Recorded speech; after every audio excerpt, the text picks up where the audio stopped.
because I did this lesson not too long ago in Philadelphia and Gary, and some of y'all might have heard it.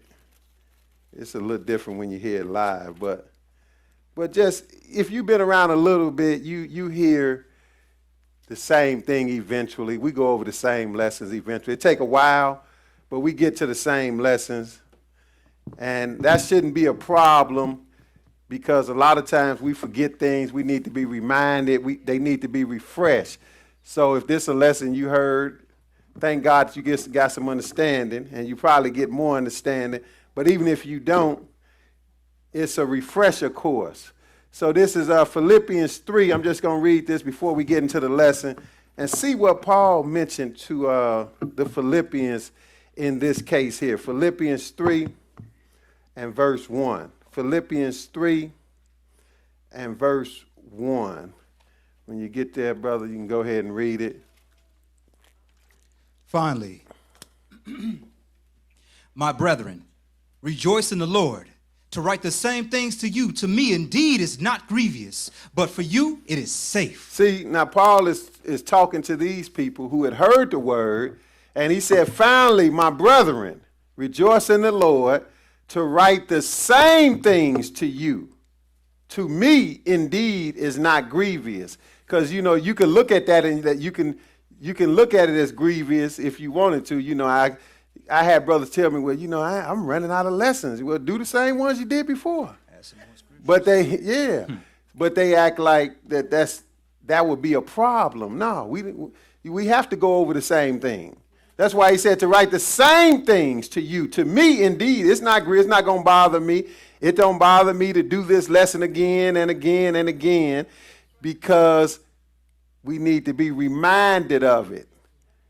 That's like I tell people all the time. I say, even if I wasn't teaching every Sabbath, which I do teach every Sabbath. I don't remember a Sabbath where I haven't taught somewhere. Can't even go back that far. But even if I wasn't teaching every Sabbath, I need to be somewhere on the Sabbath dealing with the Word of God. Mm-hmm. I know I would be doing that whether I'm teaching or not.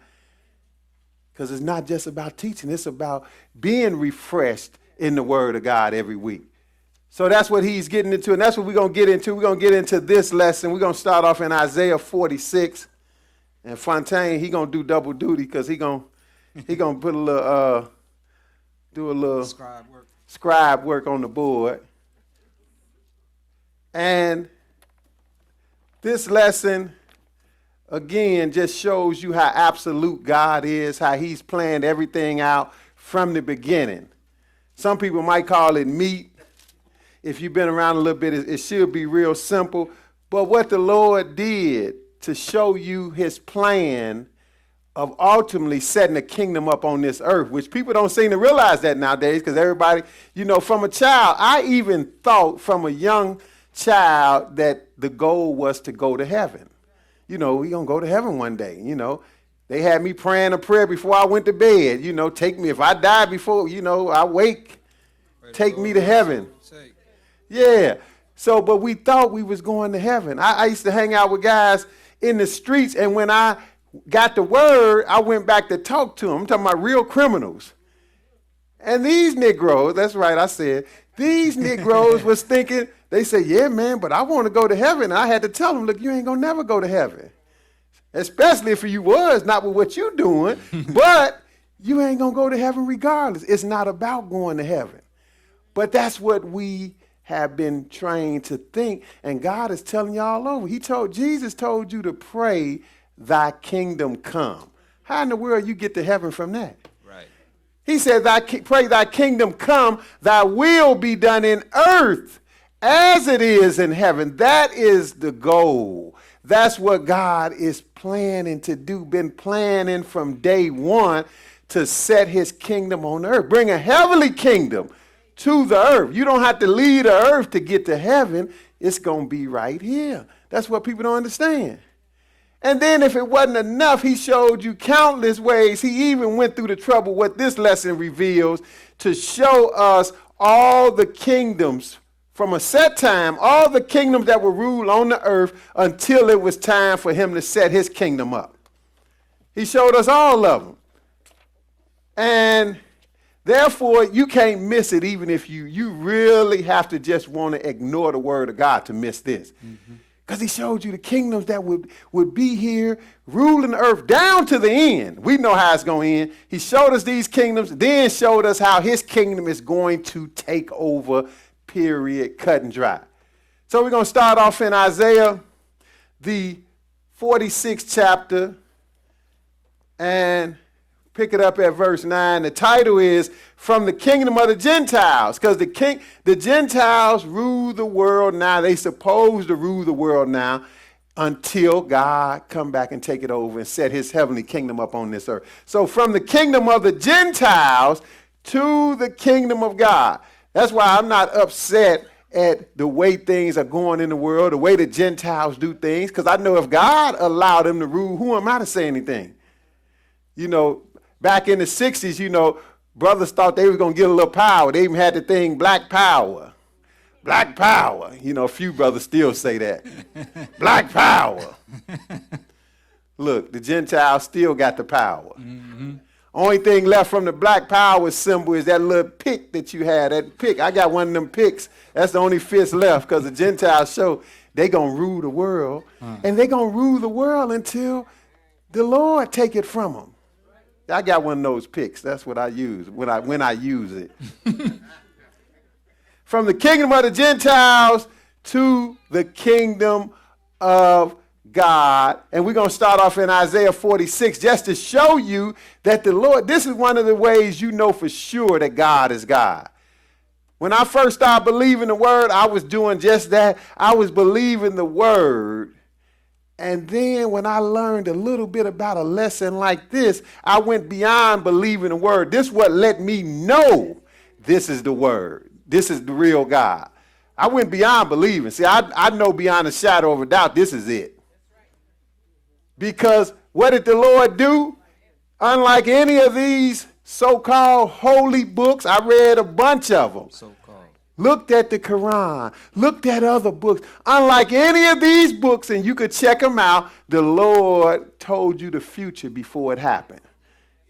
That's how you know for sure. When I read, see, I was starting to believe and I started getting some understanding of this. I said, wow, this is it. This is it for sure.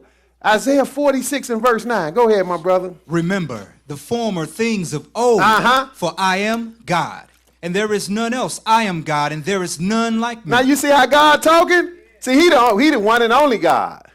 People want to have a God for every season. No, it's one God, period. That don't exclude the Father and the Son. They work together. They operate as one. But it's one God. He said, remember the former thing. He said, look back and check it out and see if you could match what I'm going to do. Remember the former things of old, for I am God and there's none else. I am God and there's none like me. That's a big statement. But he's going to show you what he's talking about. Verse 10. Declaring the end from the beginning. Oh, that's what he's talking about. He says, nobody like me. Check your gods. Check them out and see if they done this. This is how you going to determine who the real God is. Because I am God, and what I do, I tell it to you before it happened. Way in advance.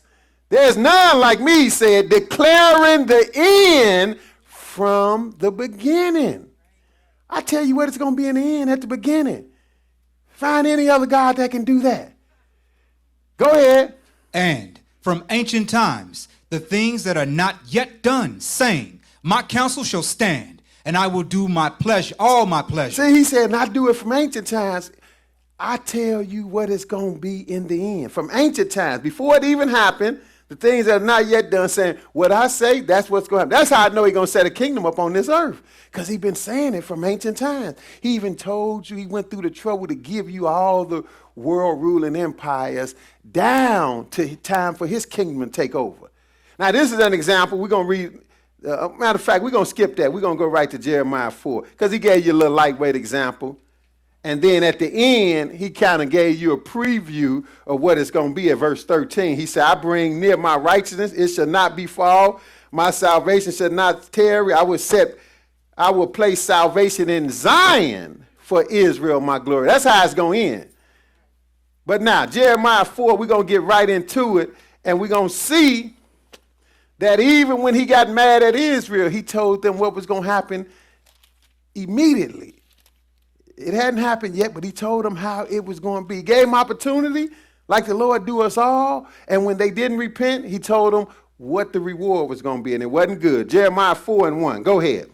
If thou wilt return, O Israel, saith the Lord, return unto me. Go ahead. And if thou wilt put away thine abominations out of my sight, then shalt thou not remove. See, he gave Israel the opportunity. He said, if you return, because Israel at this time was going away from God, doing their own thing, worshiping God how they feel.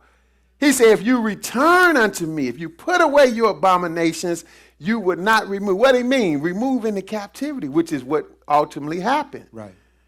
But now Israel didn't listen, so skip to verse 6 and let's see what happened. Go ahead. Set up the standard towards Zion. Retire, stay not, for I will bring evil from the north and a great destruction. See, now he warned them in advance what was going to happen, because he gave them opportunity to repent. He said, if you don't repent, this is what's coming your way. And it's already coming. He says, set up the standard from Zion, retire, stay not, for I will bring evil. People say the Lord don't bring evil. That's exactly what the Lord do. He said here, I will bring evil from the north. See, everything is in proximity to Israel. Correct. In the Bible. So when he said the north, he means north of Israel, which is Europe. He said, I will bring evil from the north. And a great destruction. Notice who he said it was. He got specific. Verse 7. The lion is come up from his thicket, and the destroyer of the Gentiles is on his way. See who he said? He said the lion is come up from his thicket. He called him a lion.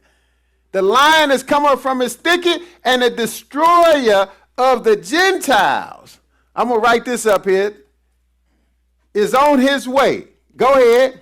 He is gone forth from his place to make the land desolate, and thy city shall be laid waste without an inhabitant. Okay, so now he said he gone forth to make the land desolate, and the city's going to be made waste. So I'm just going to put this up here, over here somewhere. The lion come up, which is a Gentile. He said the destroyer of the Gentiles, right? Yes, sir. The destroyer of the Gentiles. The lion has come up from his thicket. But now go to Daniel 2. And I'm going to see how Fontaine going to do this, because he's going to have to read and do a little drawing. But Daniel 2, and we're going to pick it up at verse 1. Daniel 2 and verse 1.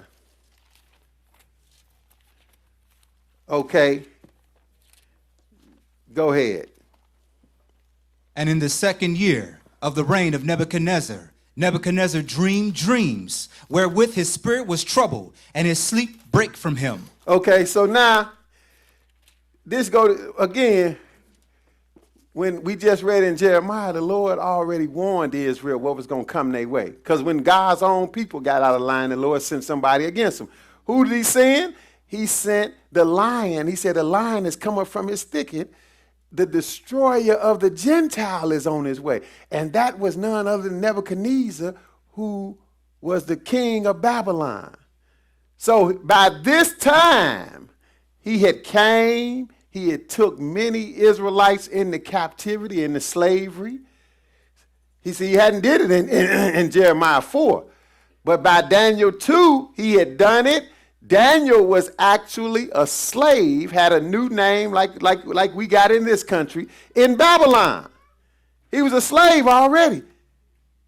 So Nebuchadnezzar had did it. But see, right as the Lord was letting Nebuchadnezzar, the destroyer of the Gentiles, take his people out, he was showing you that, look, I'm setting it up this way, and the Gentiles going to rule from now on until I take them down. They're going to rule from now on, starting at this time. See, that's what the Lord means. He said, I show you what's going to happen in the end from the beginning. So, and the Lord even let Nebuchadnezzar know this. He let Nebuchadnezzar know, because the Lord started at the top and worked his way down. So Nebuchadnezzar is having dreams. That's what it said in the second year of the reign of Nebuchadnezzar. Nebuchadnezzar dreamed dreams, wherewith his spirit was troubled. See, like my teacher said, we learned some on the way, learning some. We ain't dealing with the spirit, but it's let you know people are so confused about the spirit. They don't have a clue. They don't know that technically we all got spirit. We all got a spirit in us. The goal is to get the spirit of God in you. But we all got spirit, because spirit is nothing but your thoughts and your mind in this instance. See, Nebuchadnezzar, he had spirit, but he had a problem too, didn't he?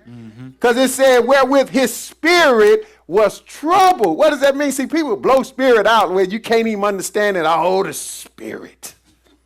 The spirit. Yeah, here's the spirit right here. What spirit is talking? It's just his mind, brother and sister, his thoughts. You gotta identify what form of the spirit is talking about. In this case, it's simply his thoughts. It said, wherewith his spirit, wherewith his thoughts, his mind was troubled. And it said, and his sleep break from him. What does that mean? He couldn't get none. He couldn't go to sleep because he was so messed up. But he had a dream that brought this on. And he couldn't figure the dream out, and nobody he went to all his so-called wise people. They couldn't tell him nothing. The Lord always make you go back to Israel, which at this time, that's Israel always, once we went into captivity, we always the last one, somebody to go for some wisdom.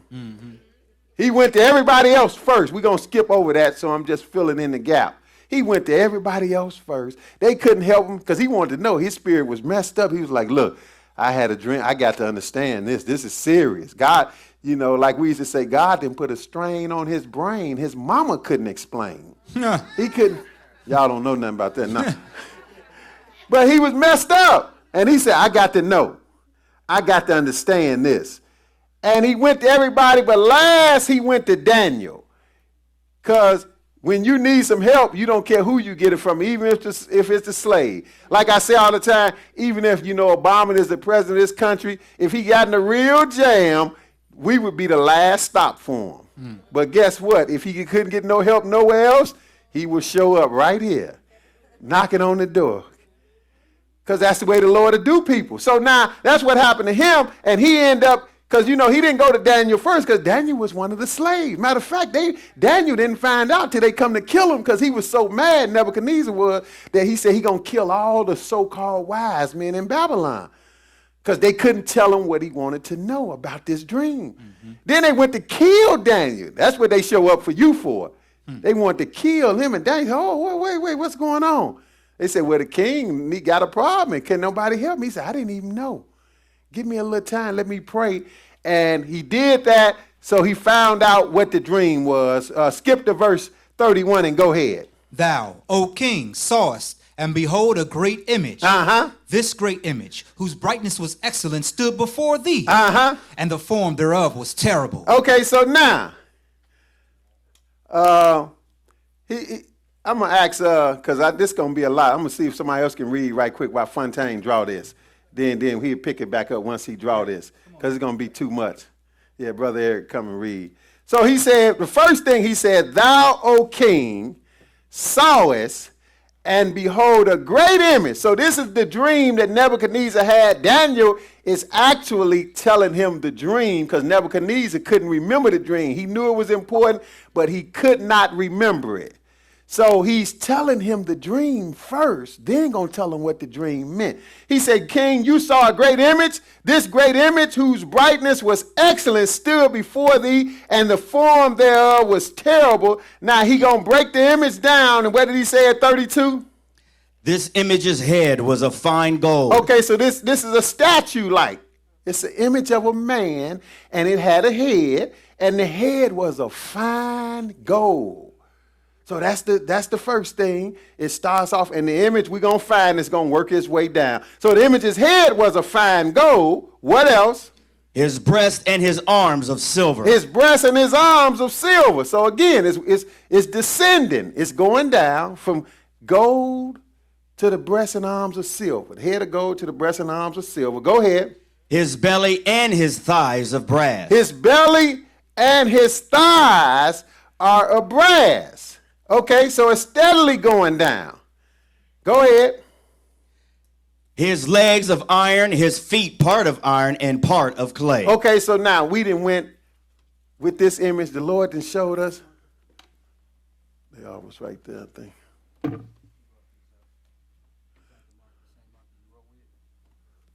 Oh, the one I wrote with? Yeah, here you go. I'm sorry. You can use different ones, but yeah. So now, what he got an image from head to toe. And this image from head to toe, we're going to find out it describes the whole Gentile dynasty from that day to the end of the world in one snapshot. That's what this image represents. Okay, we at verse 34. We at Daniel 2 and verse 34. Go ahead. Thou sawest till that a stone was cut out without hands, which smote the image upon his feet that were of iron and clay, and brake them to pieces. Okay, so now he went all the way down to the feet, and notice out of nowhere he said, thou sawest till that a stone. Now again, Daniel is talking, he telling Nebuchadnezzar what happened. He said, thou sawest till that a stone was cut out without hands.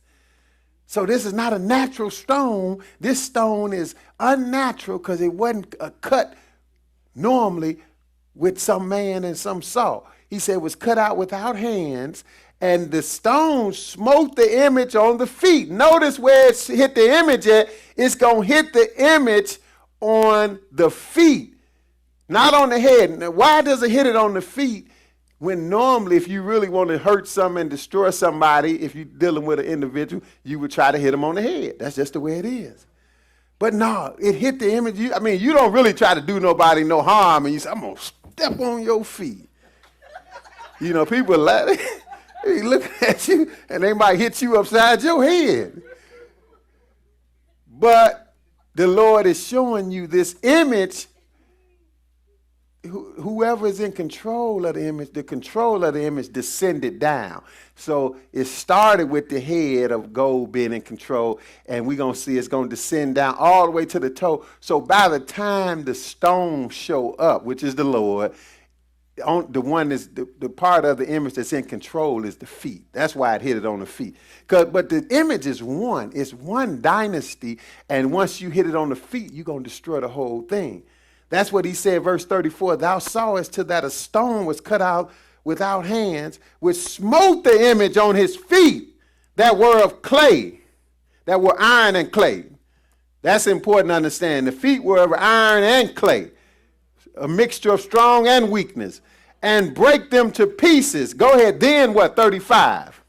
Then was the iron, the clay, the brass, the silver, and the gold broken to pieces together, and became like the chaff of the summer threshing floors, and the wind carried them away, that no place was found for them, and the stone that smote the image became a great mountain and filled the whole earth. Okay, so now again, what we just read took us from Daniel's day when Nebuchadnezzar was ruling, king of the Gentiles, all the way to the end of the world, to the second coming of Jesus, and Jesus taking over this world. Not taking us to heaven. It's about thy kingdom come. And the Lord told you the kingdoms that would be on the earth before he take his over. So that's the stone. That's why I say the stone hit the image on the feet, destroyed all the image, and the stone all of a sudden, it became a great mountain and filled the whole earth. See, naturally, we are not just talking about a statue with us being hit by a stone. Naturally, this means something much more important. So that was the dream, though. That's all Nebuchadnezzar saw. And he knew it was of utmost importance. He needed to get some understanding of it. And Daniel came and told it to him. Now he going to interpret it for him. That's what I like about the Bible. You don't have to read a verse and try to guess what it means. It's going to interpret itself somewhere in the Bible. In this case, right here. Verse 36, go ahead. This is the dream, and we will tell the interpretation thereof before the king. See, now Daniel gave him the dream first, because that's what messed the so-called wise men up. Nebuchadnezzar wasn't going to let him make up no lie. He said, no, you got to tell me the dream first. Then I know you can interpret it. He said, I forgot the dream. I know it's important, but I forgot it. You got to tell me the dream, then tell me what it means. Because if he would have told them a dream, they could just make up anything. Oh, king would see what it means, this, like they do. So he wasn't going for that. He said, tell me the dream first. Of course, they couldn't do that. They gave up. They said, can't nobody do that but the gods. But they didn't know Daniel was working with the God. The same God that said in Isaiah 46, the first scripture we read, I am God and there's none else, there's none like me, declaring the end from the beginning. I tell you what it's going to be in the end at the beginning. So that's what that's who Daniel got it from. So he said, this is a dream. Now we would tell the interpretation thereof before the king. Verse 37, go ahead. Thou, O king, art a king of kings, for the God of heaven hath given thee a kingdom, power, and strength, and glory. Go ahead. And wheresoever the children of men dwell, the beasts of the field, of the fowls of the heaven, hath he given unto thine hand, and hath made thee ruler over them all. Go ahead. Thou art this head of gold. Oh, starting off, this is the beginning of it. Nebuchadnezzar, who was the king of Babylon, is the head of gold. He said, this is it. But what we talking about, we're not talking about a statue. The brother going to draw a statue. It's going to be 100 times better. I would have had a stick man up there if I'd have been drawing. But we're not talking about a statue. Literally, we are talking about kingdoms. Already he explaining it. We talking about kingdoms. That's why the title of the lesson is From the Kingdom of the Gentiles to the Kingdom of God. The Lord told the whole story. How we get that we going to heaven when it's crystal clear got to be from Satan. That's the only way you can believe something totally opposite from what God is saying. That's Satan's job. He want to mess you up. So look, he said, thou, O king, art a king of kings. Talking to Nebuchadnezzar, for the God of heaven hath given thee a kingdom, power, strength, and glory. And I don't care where the children of men are, wheresoever the children of men dwell, the beasts of the field, the fowls of the heaven, he hath given into thine hand, and I made thee ruler over them all. Thou art this head of gold. So Nebuchadnezzar had power wherever anybody was at on the earth that he knew about, because they didn't know how big the world was back in those days. But wherever they was at, that he knew about, that was in his range, he was running it. He was ruling it. He's the head of gold. But the image don't stop with just a head of gold. It's going to work its way down. Go ahead, 39. And after thee shall arise another kingdom inferior to thee, and another third kingdom of brass, which shall bear rule over all the earth. So that's what we talking about. We talking about kingdoms. The Lord's showing you right here. After Nebuchadnezzar, what represented after Nebuchadnezzar? Well, Nebuchadnezzar was the head of gold, right? After Nebuchadnezzar is the breast and arms of silver, right? So that's the next kingdom because it's descending. See, now you should see why the stone, which is Jesus, the Lord is the rock, why he got to hit the image on the feet, because they taking over. See, it's Nebuchadnezzar's kingdom ultimately, but other people going to rule what the Lord gave him. And he tell you exactly how many. That's how we know how the world getting ready to end, brothers and sisters.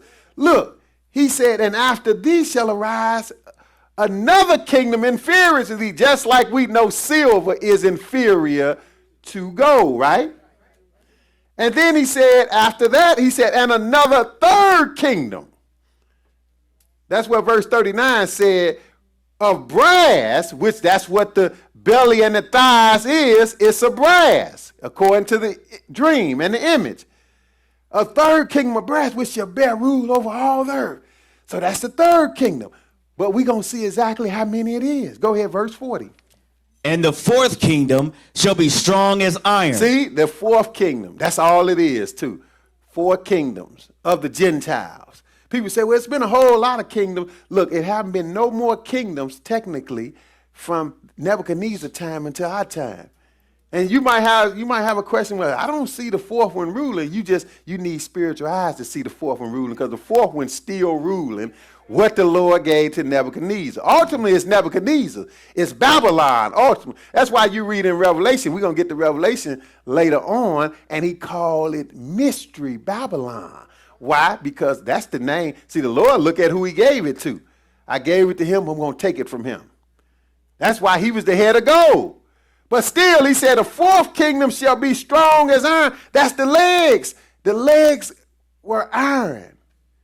And then the legs had a little, that's how it got down nowadays, because the leg had have an extension. You got feet that go with the legs. So the kingdom remade itself. That's what the feet of iron and the clay represent. But it's still the fourth one. It's all the fourth one once you get to the legs. And the fourth kingdom shall be strong as iron. Go ahead. For as much as iron breaketh in pieces and subdueth all things, and as iron that breaketh all these shall it break in pieces and bruise. See, he said that fourth one going to be strong as iron. It's going to destroy everything. But we talking kingdoms, brothers and sisters. That's the key. This image represents the kingdoms of the Gentiles. Go ahead, 41 now. And whereas thou sawest the feet and toes, part of potter's clay, and part of iron, the kingdom shall be divided. See, it got all the way down to the feet and toes, which of course where the stone gonna hit it at.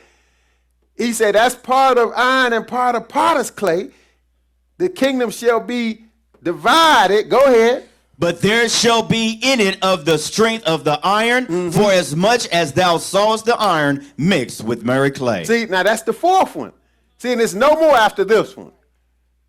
And that's how we know the fourth one got to be ruling, because who taking over from the fourth one? The only person going to take over from the fourth one is the Lord himself. See, if you understand this, brothers and sisters, there's no way you'll be thinking you're going to heaven, first of all. There's no way you'll be thinking that it's going to be a rapture. You will know that God's kingdom is coming to this earth. That's Jesus told you to pray, thy kingdom come. That's what it's all about. See, he came and did the groundwork his first time. His second coming, he going to come take over the world. In a nutshell. I mean, the Bible is so absolute clear about this. Appreciate it, brother. So, yeah, we at verse 42, where he said, he told us at 41 that in this kingdom, getting down to the fourth one, it's going to be in the strength of iron, for as much as thou saw the iron mixed with merry clay. Now we at verse 42. Go ahead. And as the toes of the feet were part iron and part of clay, so the kingdom shall be partly strong and partly broken. See, the kingdom, that's the revived part of this kingdom, which we're going to get to it, but go ahead, 43. Excuse me. And whereas thou sawest iron mixed with miry clay, they shall mingle themselves with the seed of men, but they shall not cleave one to another, even as iron is not mixed with clay. Go ahead. And in the days of these kings shall the God of heaven set up a kingdom which shall never be destroyed. Now notice, this is something big to pay attention to. See, it worked this way. Remember, the stone got to hit the image on the feet. I'm glad he got some feet here, because my helper in Gary, his young sister, she forgot to put the feet on there, but we know they there. But that's where the stone hit the image at, according to the dream. So he said, whereas thou sawest, now verse 44, I'm sorry, he said, and in the days of these kings, he all the way down to the toes now, because we're in the fourth kingdom. He said, in the days of these kings shall the God of heaven set up a kingdom, which shall what? Never be destroyed. Which shall never be destroyed. See, the Lord is dealing with solely with the earth, and Satan got us thinking we supposed to go be with the Lord in heaven. Look, the Lord ain't got no problem in heaven. He want to come fix the earth. We need help down here. Right. But Satan got our mind twisted, because he wants you to believe contrary to God at all costs. Preach. So he said, in the days of these kings shall the God of heaven set up a kingdom. That's what this is all about. If you understand this, you won't think the Lord about to come and rapture nobody, nowhere. You will know when the Lord come, he only coming one more time. And when he coming to take over this world and set this kingdom up. He said he's going to set a kingdom up which shall never be destroyed. And what? And the kingdom shall not be left to other people. It won't be. He going to rule forever right here on planet earth. Go ahead. But it shall break in pieces and consume all these kingdoms. All these kingdoms, from the head of gold to the toes of iron and clay. Go ahead. And it shall stand forever. And it shall stand forever. And Nebuchadnezzar knew that was it. Go ahead, 45. For as much as thou sawest that the stone was cut out of the mountain without hands. See, that's the stone. See, that's what's going to do it. So I'm going to put that up there. We got a stone coming, right? And notice, it's cut out. I'm just going to put without hands up here. That's what's going to happen. Without hand, the stone cut out. What it's going to do again? Go ahead. And it break in pieces the iron, the brass, the clay, the silver, and the gold. The great God hath made known to the king what shall come to pass hereafter. And the dream is certain. and the interpretation thereof sure. See, it's sure. See, when you know the word of God, it ain't no ifs, and buts about it. Preach. Daniel say the dream is certain and the interpretation sure. And God then showed us what's going to happen in the future. But the stone, we know, I'm just going to cross all this, the stone going to hit the image on the feet, right? And he got down there, Christ is that stone. He hitting the image on the feet. That's how they mess up in Matthew 16. They say, well, Peter is the rock. And that's how, he was the first pope and you got popes at the center of him. Look, Jesus wasn't telling Peter he was the rock. His name means stone, but the answer that Peter gave is the stone. And he said, What was the question? Who art thou? Who do men say that I am? He said, you Christ, the Son of the living God. He said, on this rock, I'm going to build my church. Foundation. That's all it is. Christ is the stone. But now, let's go to Daniel, the 7th chapter. Daniel, the 7th chapter. See, all this in the Bible for a reason. We think the Bible is here for us just to learn a verse or two. Look, the Lord got all this in here because once you get a good understanding, it will make you know you got to do whatever it takes to please God so you can get into this kingdom. Because it's sure. But now, Daniel 7. And now he showed you another way, this same scenario. He showed you another way. That's how you can't miss it. The Lord said, if you miss it one way, I'm going to show it to you another way so you're going to get it. Daniel 7:1. Go ahead. In the first year of Belshazzar, king of Babylon, Daniel had a dream and visions in his head upon his bed. Then he wrote the dream and told the sum of the matter. Okay, so now this is obviously later on, because this is Belshazzar, which was Nebuchadnezzar's son. Some people say grandson. I wouldn't even argue about it. But still, he was after Nebuchadnezzar. So in his first year ruling, king of Babylon, first year Belshazzar, king of Babylon, because Nebuchadnezzar was dead by this time. Now, Daniel had a dream. See, Nebuchadnezzar had the dream in the 2nd chapter. Daniel having this dream. And he wrote it down, and we reading it. Verse 2. Daniel spake and said, I saw my vision by night, and behold, the 4 winds of heaven strove upon the great sea. And 4 great beasts came up from the sea, diverse, one from another. Okay, so now in this one, he said 4 beasts came up, right? We're going to see what well, before we even get into that was verse 3, right? Verse 4. Verse 3. Yeah, and verse 4 3. great beasts came up from the sea. Before we even get into detail about them, we just going to skip down to verse 17 and read what we talking about. This is a dream Daniel had now. 4 great beasts came up. We're going to get back to them. Verse 17. Go ahead. These great beasts, which are 4 kings, which shall arise out of the earth. Oh, so again, we're not talking about no statue. We're not talking about no animals. The Lord is showing you his mystery. So these animals, these 4 beasts, are 4 kings, or you could say kingdom. The reason why I just say kings, because ultimately the world is the kingdom. It's one kingdom. Yes, sir. It's just like it's one statue, right? But he broke it down into 4 divisions, showing you it's going to be 4 different rulers of this thing. 4, and that's all it was 4. From the head of gold, the breasts and arms of silver, the belly and thighs of brass, and the legs of iron, and the feet iron and clay. That adds up to 4 kingdoms, like he told us, where again we got 4 in the 7th chapter. That let you know the Lord is, he said he going to put it here a little and there a little so you can put the pieces together. So that's what he said. These 4 beasts are 4 kings, which shall, where they coming from again? Read that again. Which shall arise out of the earth. Which shall arise out of the earth. Again, if you know this, you're not worried about trying to go to heaven. The Lord's showing you the kingdoms on the earth, right? And then after the kingdoms on the earth, once that stone hit the last one, then what you got? We got the Lord ruling, right? Notice it's not going to be no different. Verse 18. But the saints of the Most High shall take the kingdom. Wait a minute. If you a saint, you shouldn't be expecting or thinking or hoping you going up to heaven nowhere. If you a saint, you should be expecting and thinking and hoping to be one of the ones take over this kingdom on the earth. Preach. The Lord said the meek shall inherit the earth. That's what Jesus said. Do you believe? People say, oh, I believe in Jesus. Do you really? He said the meek shall inherit the earth. This is what the ball game is all about. But Satan got us all twisted up. So he said, but the saints of the Most High shall take the kingdom. How they going to take the kingdom? Because they're going to be rolling with this stone. They ain't going to take it on their own. Like I got some Hebrew brothers, they be out there shaking their fists at people. Look, you're going to get your fist knocked off. Huh. The only way the saints going to take it is through him. Through the stone that smoked the image on the feet. But they going to take it because he is taking it for them. But the saints of the Most High shall take the kingdom and do what? And possess the kingdom forever, even forever and ever. Oh, this is a long time. Huh. You don't get no longer than forever, and if that's not enough forever and ever, that's pretty long, isn't it?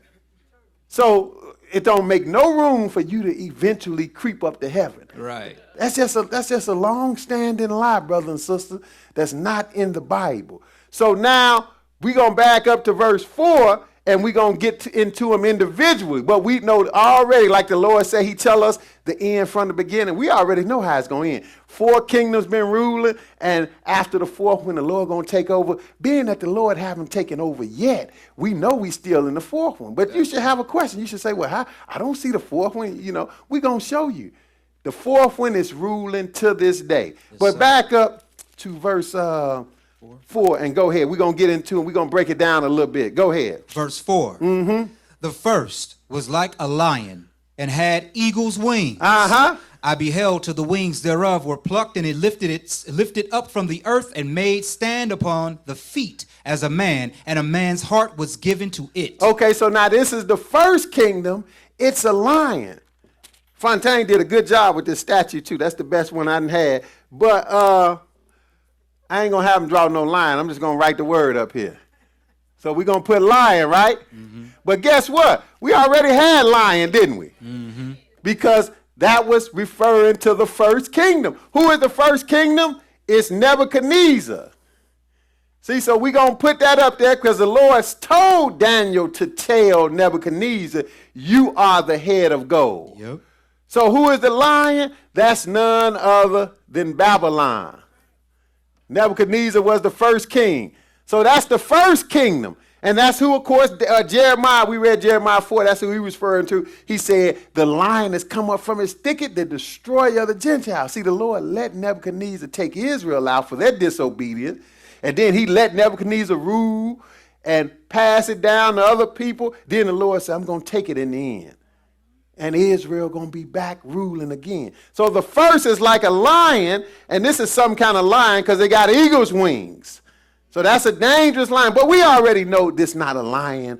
We're not talking about a literal lion. We're talking about a lion that represents a kingdom. This is the first one. But we got 4, so let's keep reading. Verse 5. And behold, another beast, a second, like to a bear. Uh-huh. And it raised up itself on one side, and it had 3 ribs in the mouth of it between the teeth of it. And they said thus unto it, arise, devour much flesh. Okay, so now the next one was a bear.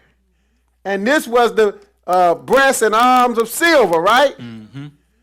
So we got, this is number 2.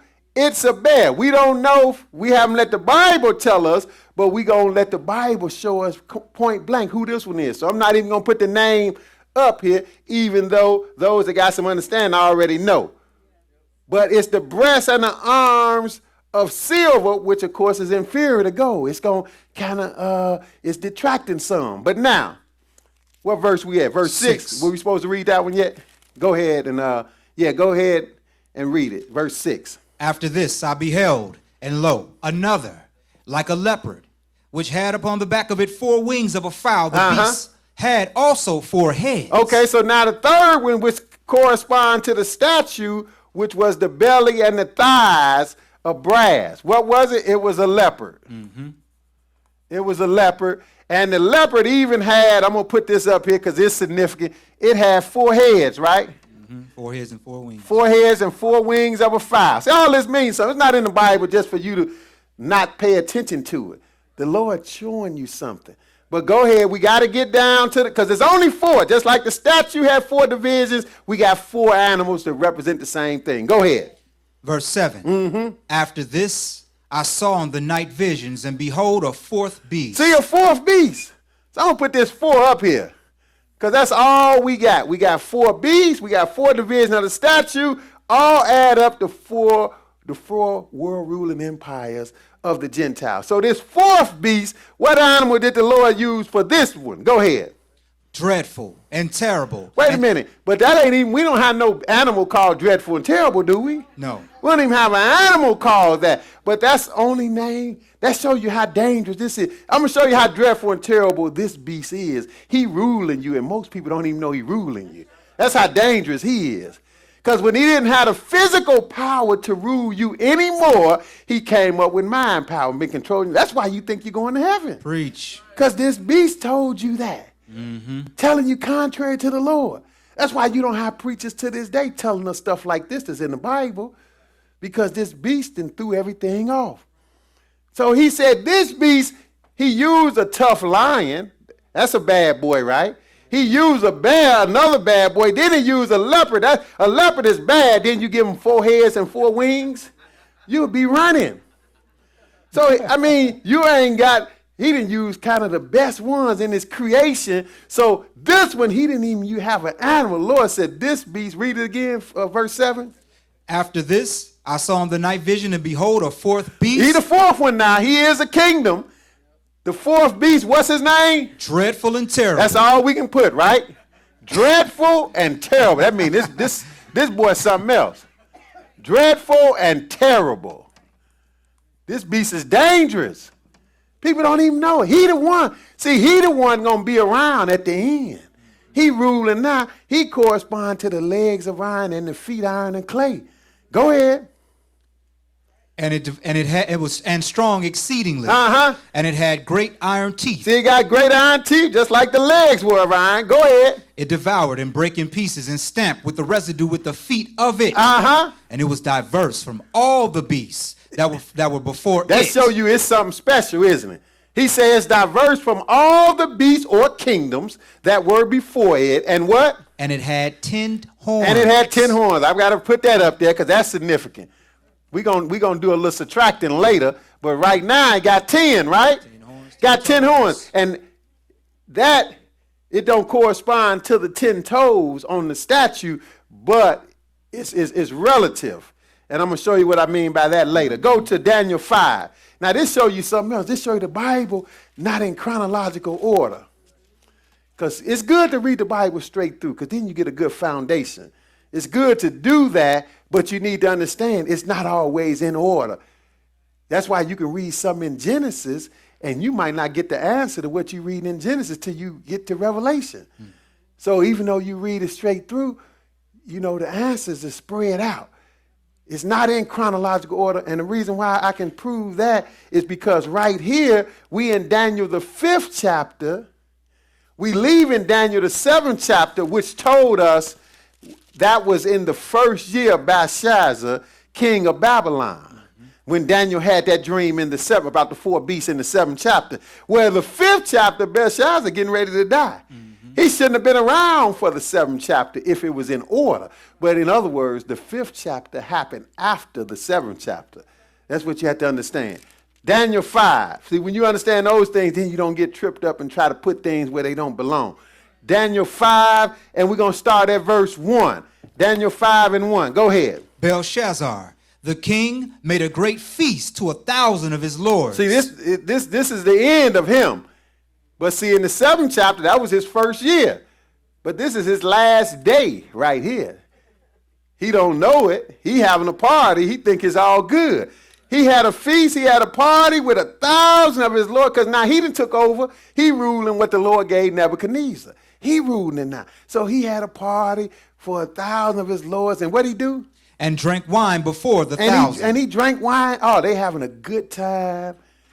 But to save time, we're not going to read all of it. This is where the saying, the handwriting on the wall came, because that's what happened, why he having this party. Because he made God mad. What he did, he took the cups that the Lord had.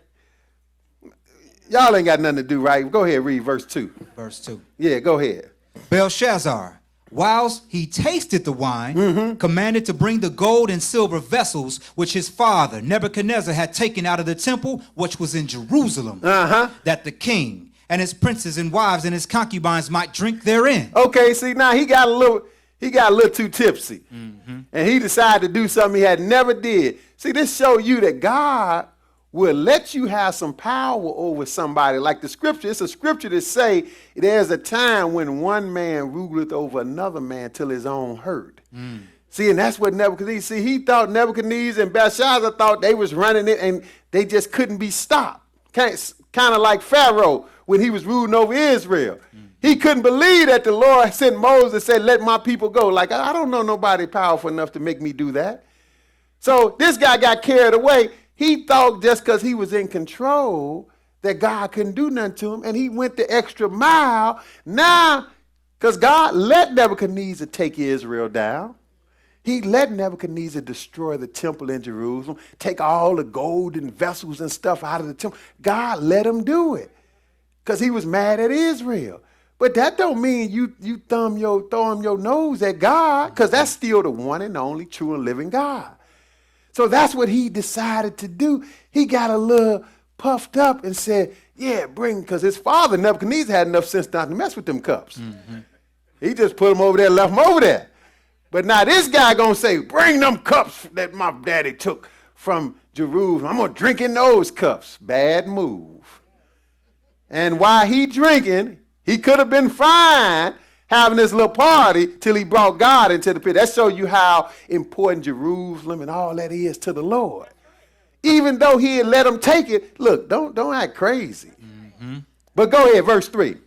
Then they brought the golden vessels that were taken out of the temple of the house of God, which was at Jerusalem. That's whose house it is.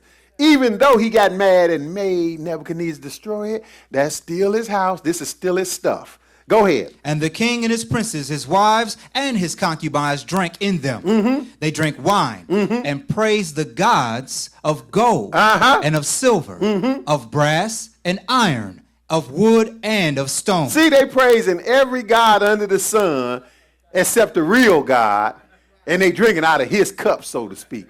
That's something else. It's like somebody come to your house and start drinking stuff and thank everybody but you. You'd be like, wait a minute. But that's what he's going to do to God. So God had enough. Verse 5. In the same hour came forth fingers of a man's hand and wrote over against the candlestick upon the plaster of the wall of the king's palace. And the king saw the part of the hand that wrote. See, this is something else. See, we read stuff in the Bible. We don't put ourselves in that predicament, but that's serious business. It's just like right now, this place would empty out. If I wasn't over there and Fontaine wasn't over there and a hand came and started writing up there for me, this place, y'all would leave. 2 pieces and a biscuit. It would be empty in here. It'd be me and Fontaine, and we probably been hit the other door. Gone, Jack. But this what happened. All of a sudden, in the midst of the party, a hand come and start writing on the wall, right? And the king sitting over there and saw the hand. Of course, you know, they've been drinking wine and everything, but that's definitely a buzzkill. Go ahead, verse 6. Then the king's countenance was changed. Oh, yeah, that killed his buzz. Right quick. His countenance was changed. Of course he was. Go ahead. And his thoughts troubled him. Sure. Just like it said Nebuchadnezzar's spirit troubled. Same thing. Go ahead. So that the joints of his loins were loose. Oh, you real troubled. If the joints of your loins get loose, it might have been a little stanking up in there. The joints of his loins got loose. You know what that means, don't you? Go ahead. And his knees smote one against another. Now, you really scared when your knees start knocking like that. Now, he the king, but he is scared to death because God know how to get your attention. So now he did the same thing Nebuchadnezzar did. He tried to get an answer because it was some real writing that was put on that chalkboard on the wall. It was some real writing, and he wanted to figure out what the writing meant because they couldn't interpret it. So he went to all the so-called wise people, couldn't get nobody. Somebody tipped up on him.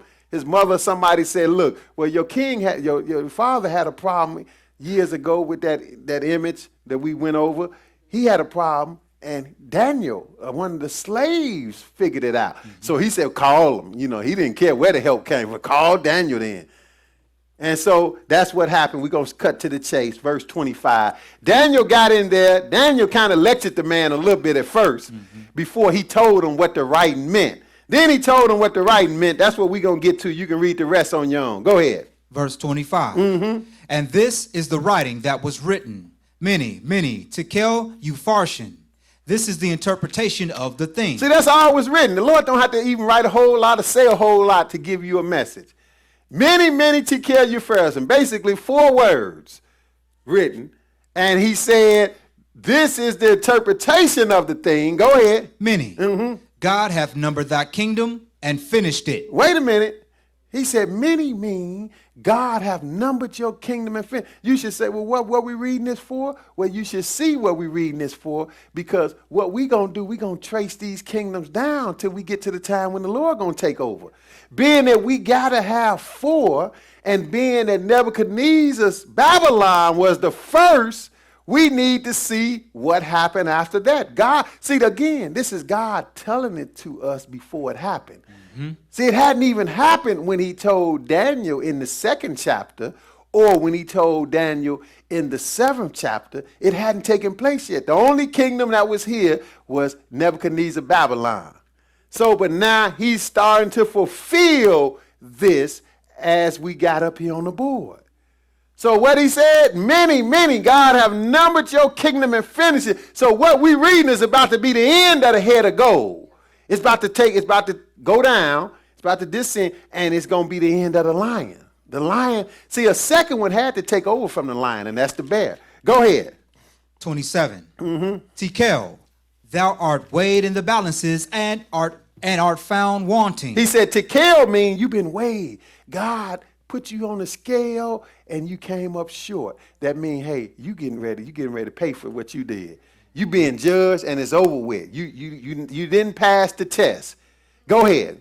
Perez, thy kingdom is divided and given to the Medes and Persians. Wait a minute. Now he told us point blank, this is the end of your kingdom, which signaled the end of the Babylonian kingdom, period, because he was the last king of Babylon. Who taking over now? He told us point blank in the Bible, your kingdom is divided and given to the Medes and the Persians. See, this is number 2. This is the bear, and this is the breast and arms of silver. Who he said? The Medes and the Persians, right? Okay, so I'm going to put that up there, Medes and Persians. That's who the bear is. Go ahead. 29. Uh-huh. Then commanded Belshazzar, and they clothed Daniel with scarlet and put a chain of gold around his neck. See, he probably thought this was going to help him. He said, because he offered the reward to whoever could tell him what that writing was. But that wasn't going to save him. Go ahead. And made a proclamation concerning him that he should be the 3rd ruler in the kingdom. Go ahead. In that night was Belshazzar, the king of the Chaldeans, slain. See, he was slain. That was the end of that night.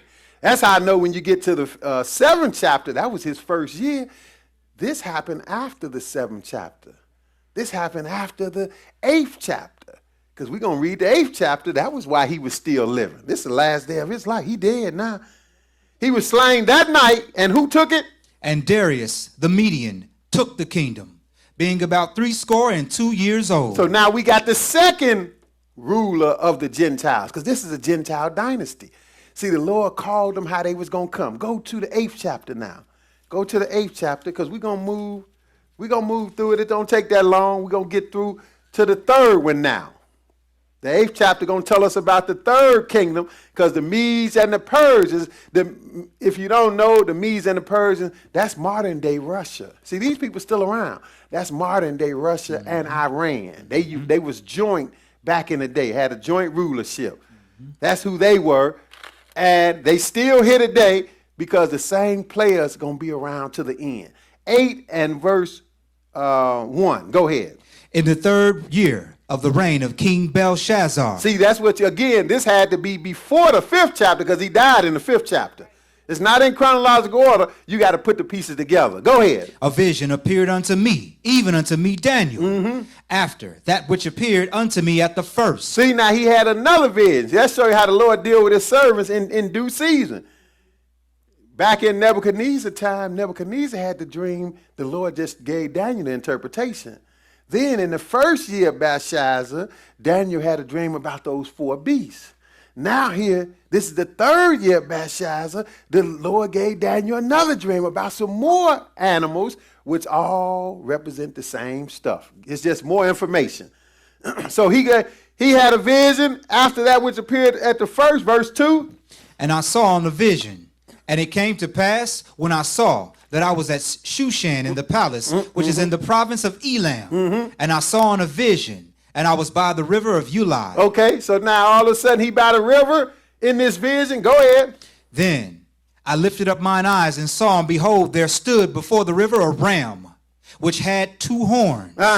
And the 2 horns were high, but one was higher than the other. And the higher came up last. Wait a minute. Now we got a ram here.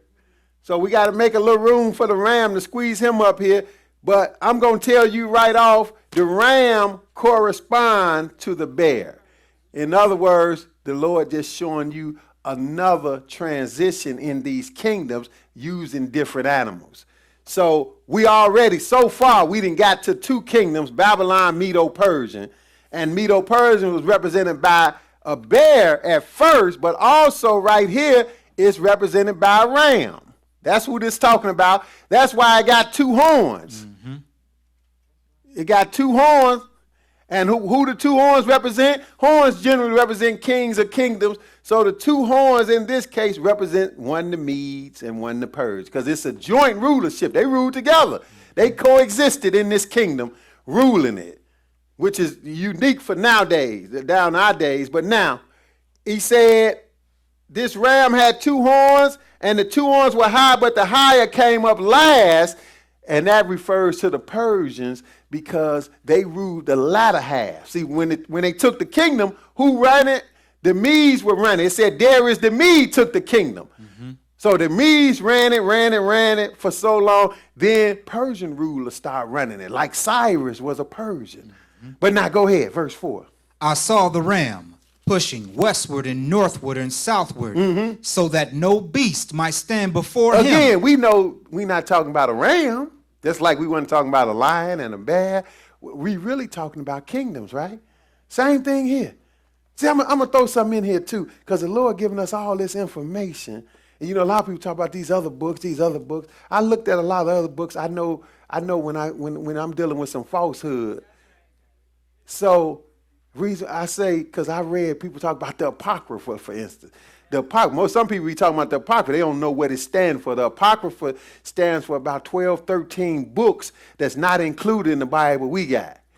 Okay, and you see, you know, now I'll be the first to say it can be plenty of other legitimate books. I know I don't need them, though. You know, it can be plenty of other legitimate books out here somewhere. I got more than enough right here. I ain't going to understand all this before the end comes. So in a nutshell, I'm not worried about no other books because the Lord done gave me everything I need right here. But I know garbage in the Apocrypha. It got these other books. One of the things added in the Apocrypha, Daniel has 14 chapters in the Apocrypha. And believe me, them last 2 chapters, chapter 13, 14, is no way Daniel wrote that. It don't even, I see why it's not in here. Because this is straight up prophecy from the Lord, and it looked like my 10-year-old daughter wrote that 13th and 14th chapter. Whoa. It don't make no sense. One of them is about a woman who some men was lusting after. Do that fit with this prophecy that we read? Susanna. No, sir. Then you got something about Baal and the dragon. That's the 14th chapter. You know, they got headings. But I see why it's not in there. So that's why you got to be careful being caught up on something that just going to sidetrack you from the prize. So now he got, look, notice in verse 4, he said, and I saw the ram pushing westward, northward, and south. Notice, so you got to pay attention to things. The ram is pushing everywhere but east. You know why? Because Russia and Iran, they come from the east.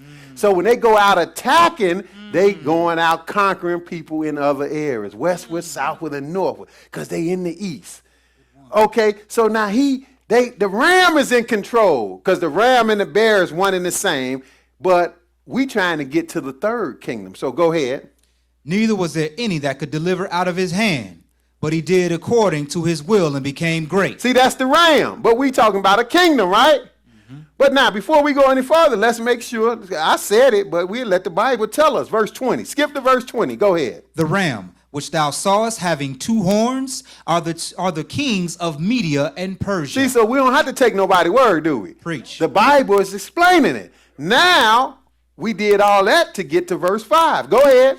Verse 5. And I was considering, and as I was considering, behold, an he-goat came from the west on the face of the whole earth, and touched not the ground. Oh, now we got another animal. We got a he-goat. I'm going to already put him up here because I know where he go at. He go right here with this leopard because he's one and the same. Just like the beast had the bear, the Mede and Persian was represented by 2 animals, a bear and a ram. Well, the third one represented by 2 animals, a leopard with 4 heads and 4 wings. And also right here, what did he call it? A he-goat, right? He-goat. And he-goat, that's a tough goat. That ain't just no regular little goat. Okay, go ahead. And the goat had a notable horn between his eyes. Wait a minute, it had 1 horn between his eyes. That's for the time being. It had 1 horn at first, but we're going to see something else. It's going to actually line up with this leopard when it in the end. Go ahead. Verse 6. And he came to the ram which had 2 horns. Because the ram time is up now. So, of course, the he-goat, when it gets strong enough, it gathers up some power. Of course, well, you got to knock off the one in charge. The one in charge been the ram for so long. Now the ram time is up. See, the Lord told us this before it even happened. That's how awesome God is. He told us this before it happened. So now, of course, the ram gonna run into the goat gonna run into the ram because he want to take his place. Go ahead. Middle of 6. Which I had seen standing before the river, and ran unto him in the fury of his power. That's right. Go ahead. And I saw him come close unto the ram, and he moved with collier against him, and smote the ram, and brake his 2 horns. That just mean anger. That's what cola mean. It just mean anger. Hey, they incited this ram. This goat got incited against this ram, and he come and beat him down. He break his 2 horns. That means, so what we're looking at is the fall of the Medo-Persian Empire. So we went from Babylon and Medo-Persian to this third one, and we're going to let the Bible tell us who the third one is. Go ahead. And there was no power in the ram to stand before him. Of course not. But he cast him down to the ground and stamped upon him. And there was none that could deliver the ram out of his hand. Nobody could deliver a ram. Go ahead. Now it's the he-goat's time. Go ahead. Therefore, the he-goat waxed very great. And when he was strong, the great horn was broken.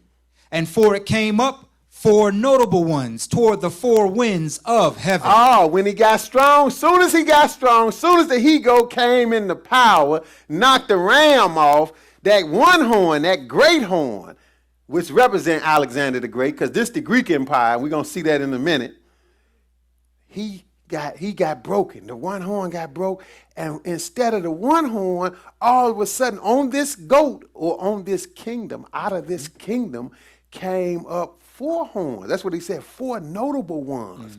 4 horns. That's what it's talking about. Toward the 4 winds of heaven. Because that represents something. But I told you it was like the leopard. Just like the leopard already had 4 heads, this he-goat ended up with 4 horns. Because that represented, after Alexander the Great, his 4 generals that took over. And we ain't going to get into specifics, but you can read all this in history. But skip to verse 21 and go ahead, because the Bible going to tell us what we just said. Go ahead. And the rough goat is the king of Grecia. See, the rough goat, that's the Greek Empire. The king of Grecia. So we transcending down, right?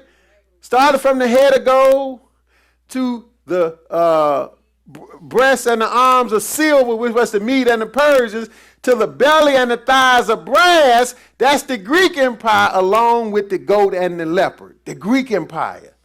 So we down here to the belly and thighs of brass on the statue. But that's the third one, the Greek Empire. Go ahead. Middle of 21. And the great horn that is between his eyes is the first king. And everybody know that's Alexander the Great.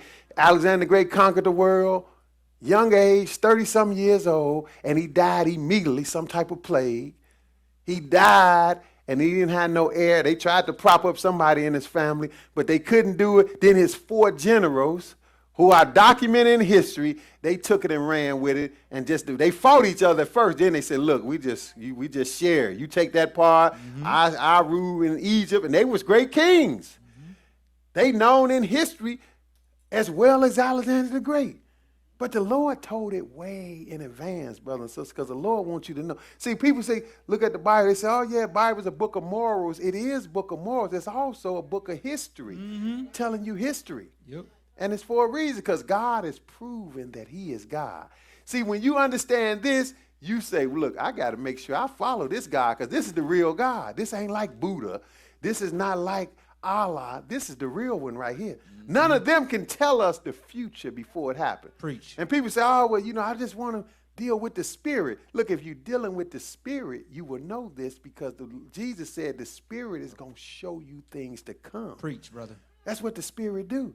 That's what Jesus said. But now, he said the rough goat is the king of Greece, and the great horn that's between his eyes is the first king, verse 22. Now, that being broken, whereas 4 stood up for it, 4 kingdoms shall stand up out of the nation, but not in his power. See, they was all Greeks, Right. but they divided up into 4 separate kingdoms, basically known as the East and the West and the North and the South. They split it up because they couldn't rule the whole thing like he did.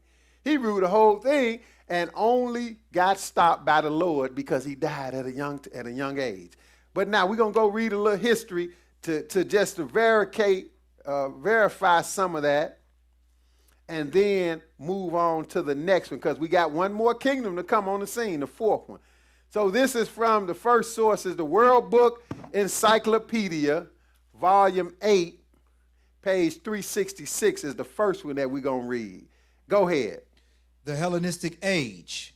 In 334 BC, Alexander the Great, Philip's son, attacked the Persian Empire with an army of Macedonians and Greeks. See, now, this is documented history, don't have nothing to do with the Bible. They didn't get their information from the Bible. They got their information from man's records. But it show you, not only is it in the Bible, brothers and sisters, but it's in the Bible before it happened. That's how amazing God is. That's how God showed you I am God and there's none else. It's in the Bible before it happened. He showed Daniel this way in advance. So it's no wonder that, Alexander the Great came and he attacked the Persian Empire. We saw that's who took over from Babylon, the Medes and the Persians. The Persians ruled at the end. So they were in control by the time Alexander the Great and his boys came on the scene. So they attacked. He said he attacked the Persian Empire with an army of Macedonians and Greeks. Go ahead. Within 10 years, he conquered an area almost the size of the United States. See, and it's said in 334 BC. This is definitely what we would call the Stone Age, right? So he wasn't supposed to be conquering that much territory in such a short a time. In other words, he was breaking records. That's why they got it in here like this. I mean, he didn't have no helicopters or no trucks or none of that stuff, right? No. But he still was moving quick. See, that's why it had, this leopard had 4 wings of a fowl. That's why it's called it the great horn. In other words, he came quick. He came quick. Matter of fact, I don't know if we read where it talked about the goat. We read it, we just skipped over it. It said the goat that came in Daniel 8 and verse 7, it said he touched not the ground. That's what it said in verse 7. He said, talking about the goat, which is the Greek empire, he said, I saw him come close unto the ram, and he was moved with choler. No, that's not the one I'm looking for. It's verse 5. He said, I was considering, behold, and he goat came from the west. That's the Greek empire, from the face of the whole earth, and touched not the ground. Right. What that means, if you don't touch the ground, you flying. You flying, but you ain't got no helicopter, nothing to fly with. In other words, he was moving extremely fast. So that's what he did. In 10 years, he conquered an area almost the size of the United States.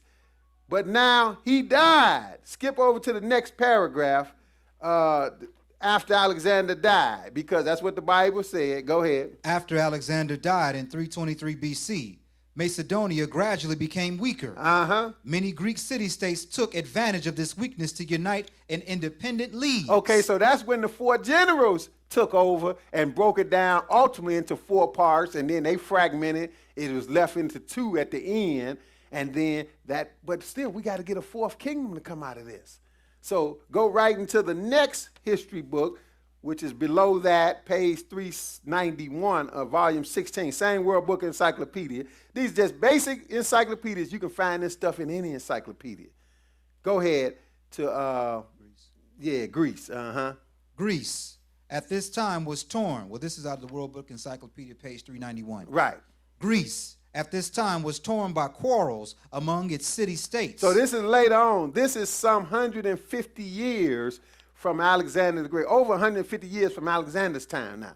We in 1-something BC. But go ahead. Perseus, who had succeeded his father, Philip V, as king of Macedonia, took advantage of Greek discontent to provoke a war with Rome. See, you know when you see somebody coming on with some power, so you try to stop them from coming up. So that's what they did, because Rome was going to be the next empire. Everybody in history know that the Roman Empire took over from the Greek Empire.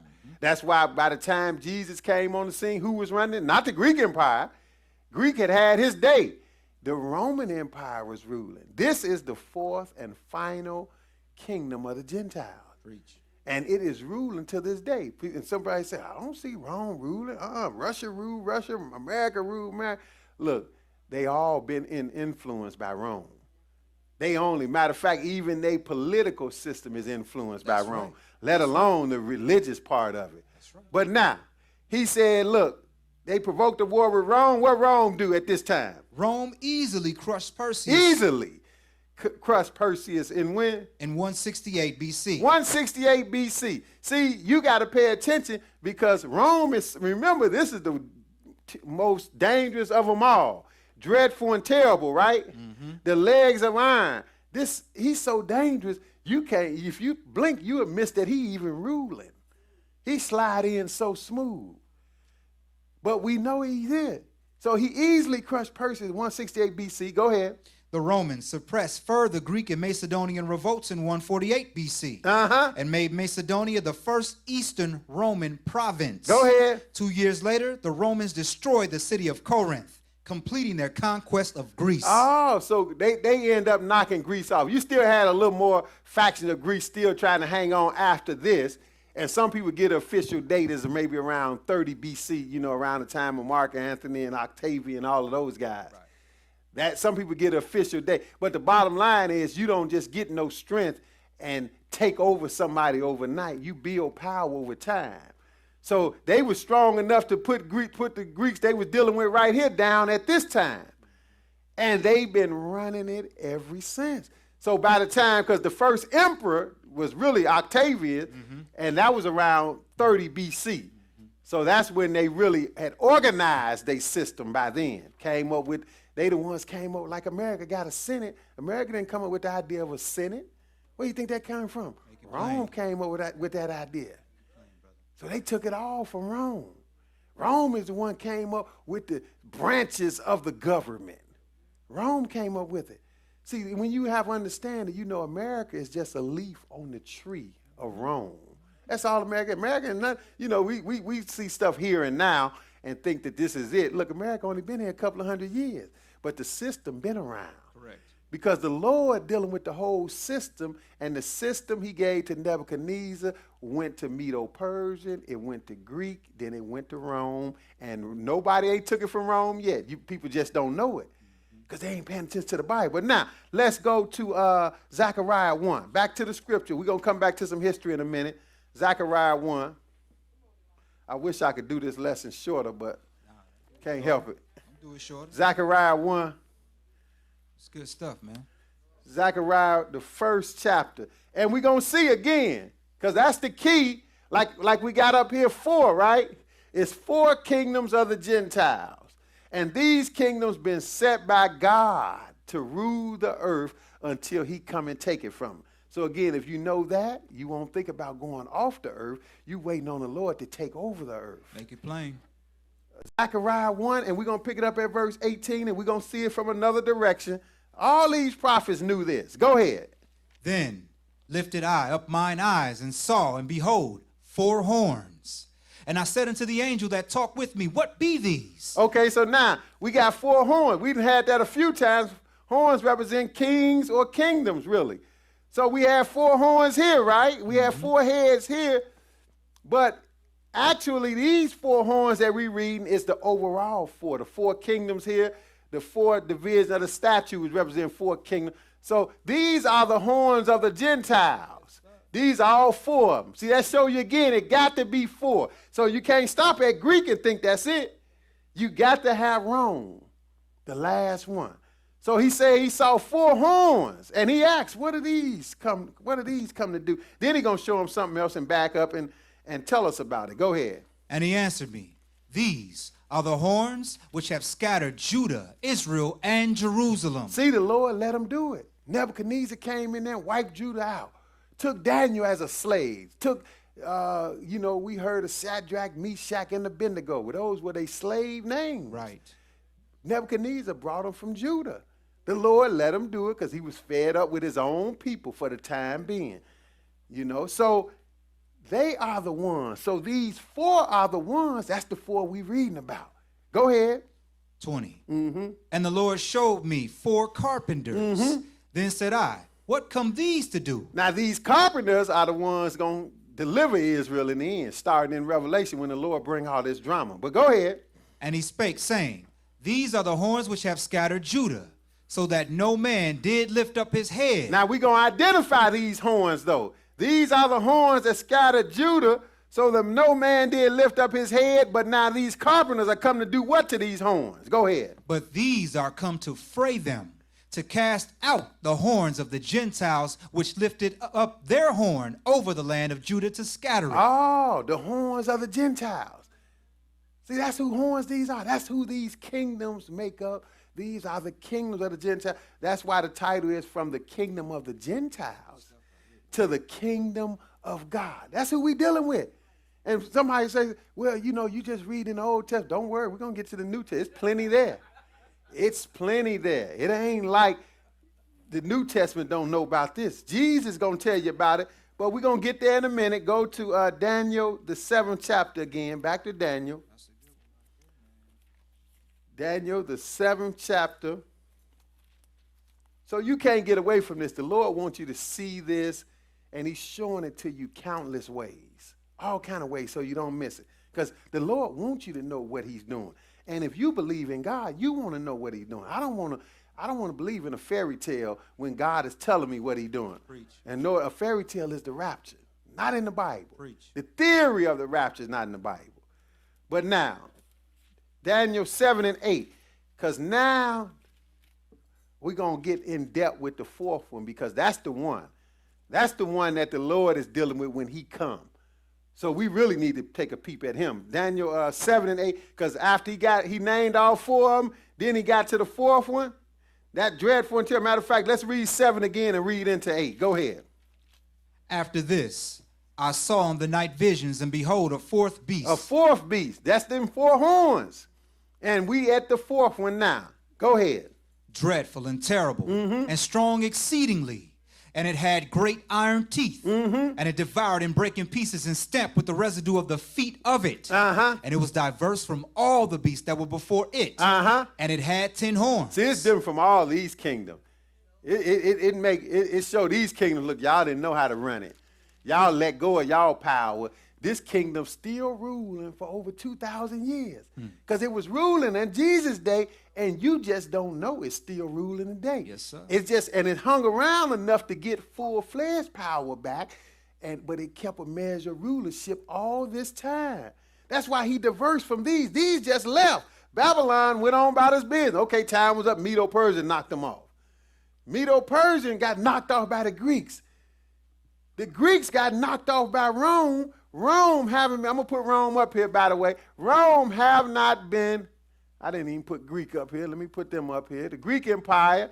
And then you got the Roman Empire, right? Rome have not been knocked off yet, brothers and sisters. Nobody have took over Rome. Rome is doing, you could say, some magic to survive. Go ahead, verse 8. I considered the horns. See, now it was 10 horns. It was 10 horns here on the head of this beast. See, that lets you know it's a beast, even though the Lord didn't use an animal, but it's a beast with a head and with horns. It got 10 horns. He said, I considered those horns, and what happened? And behold, there came up among them a little horn. Oh, this one is important too. We're going to put him up here. He important. He mentioned him separate, right? Yep. A little horn. That's one. One little horn. And let's see how dangerous he is. Go ahead. Before whom there were 3 of the first horns plucked up by the roots. Uh-huh. And behold, in this horn were eyes like the eyes of a man, and a mouth speaking great things. Okay, so in this little horn is something else. It said he plucked up 3 of the first horns. So really, that's how I know. I told you we was going to do some subtracting. We really only got 7 horns here because he took away 3 of them. So that leaves 7, right? 7 of these horns. Now, these horns represent kings. And these kings, and I'm going to put one little horn by himself. These kings had to come in their generation to keep Rome from dying out. That's what did happen over the years, one after another. And we still waiting on the last one. He going to put it all the way back together. You heard of reinventing yourself? Well, that's what Rome been good at. Reinventing itself, Because you should ask the question. You should say, wait a minute, you telling me Rome? Rome ain't running now. How is Rome ruling down to Jesus' time? If you got some spiritual eyes, you will see it. The Lord not lying to us. Verse 19. Skip over to verse 19. Go ahead. Then I would know the truth of the 4th beast. It's still talking about the 4th beast. See, you got to talk about him because if the Bible wasn't telling us, you wouldn't believe this. He said, I would know the truth of the 4th beast. Go ahead. Which was diverse from all the others, All the exceeding others. dreadful. Exceeding dreadful. Better than all these other kingdoms. Go ahead. Whose teeth were of iron, and his nails of brass, which devoured, break in pieces, and stamped the residue with his feet. See, when he get through, he devour, break in pieces. Then when he get through, he just stamp on you. Wow. Even when it come to spiritually, he been stamping on you spiritually. Got your mind messed up. That's why you think you going to heaven. That's why you think the Sabbath day changed to the first day. That all came from. That's why you done away with the Passover and the Feast of Tabernacles and deal with Christmas and Easter. Rome gave us that. We don't even know that. You can trace it back. You look it up. You see the popes are the one told you that. The popes are the one officially gave you a new Sabbath day. But now go ahead.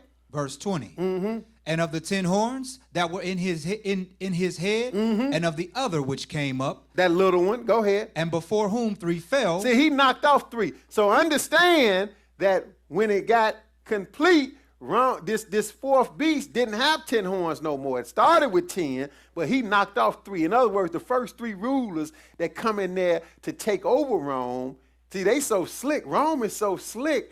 Rome will work with you.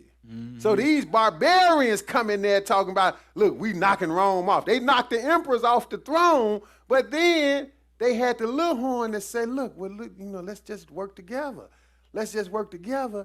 And then when they didn't want to act right, he got rid of them. So they come to take over, but they got taken over. He knocked off the first 3, and then these other 7 were smart enough over time to work with them as they come up. And we're going to see that. But now, so he said 3 of them got plucked up, so we only got 7 left. Keep that in mind, but go ahead. even of that horn that had eyes and a mouth that spake very great things, whose look was more stout than his fellows. See, these horns, brothers and sisters, they represent kings. So we talking about, first of all, 10 kings minus 3 that left 7, they had to come. And we're going to see that in a little bit in Revelation. Then the little horn is a king. He's just a different type of king. Mm-hmm. See, this is where the religion come from. Why do it keep talking about this little horn come and he look like a man? Because these kings, these emperor type kings or these military type king, you know, he make them look like barbarians. Right. Because he's a king, but he's looking like he's civil. He's more righteous. That's why it says look is more stout than his fellow. But he's a king in his own right. And we talking about the Pope, and we're going to find it out. The Bible is talking about the Pope right here. Mm-hmm. This is him, his office. And you say, well, how is he a king? Look, go over there to Vatican City, you'll find out. He got his own country, sovereign country within another country. Sovereign. How did he get that? And that showed. That's why even though he don't have no army, all these other kings on the planet to this day, they recognize one. What the last one, before this one, the one that died, when he died, didn't all these presidents go over there and pay homage? Even while he living, they go over there and bow down to this man. It's the ring. So that show you. Don't think he's not a king. Oh yeah, he a king in his own right. And he done earned it. Because I used to ask myself little, how did the world get to be like this?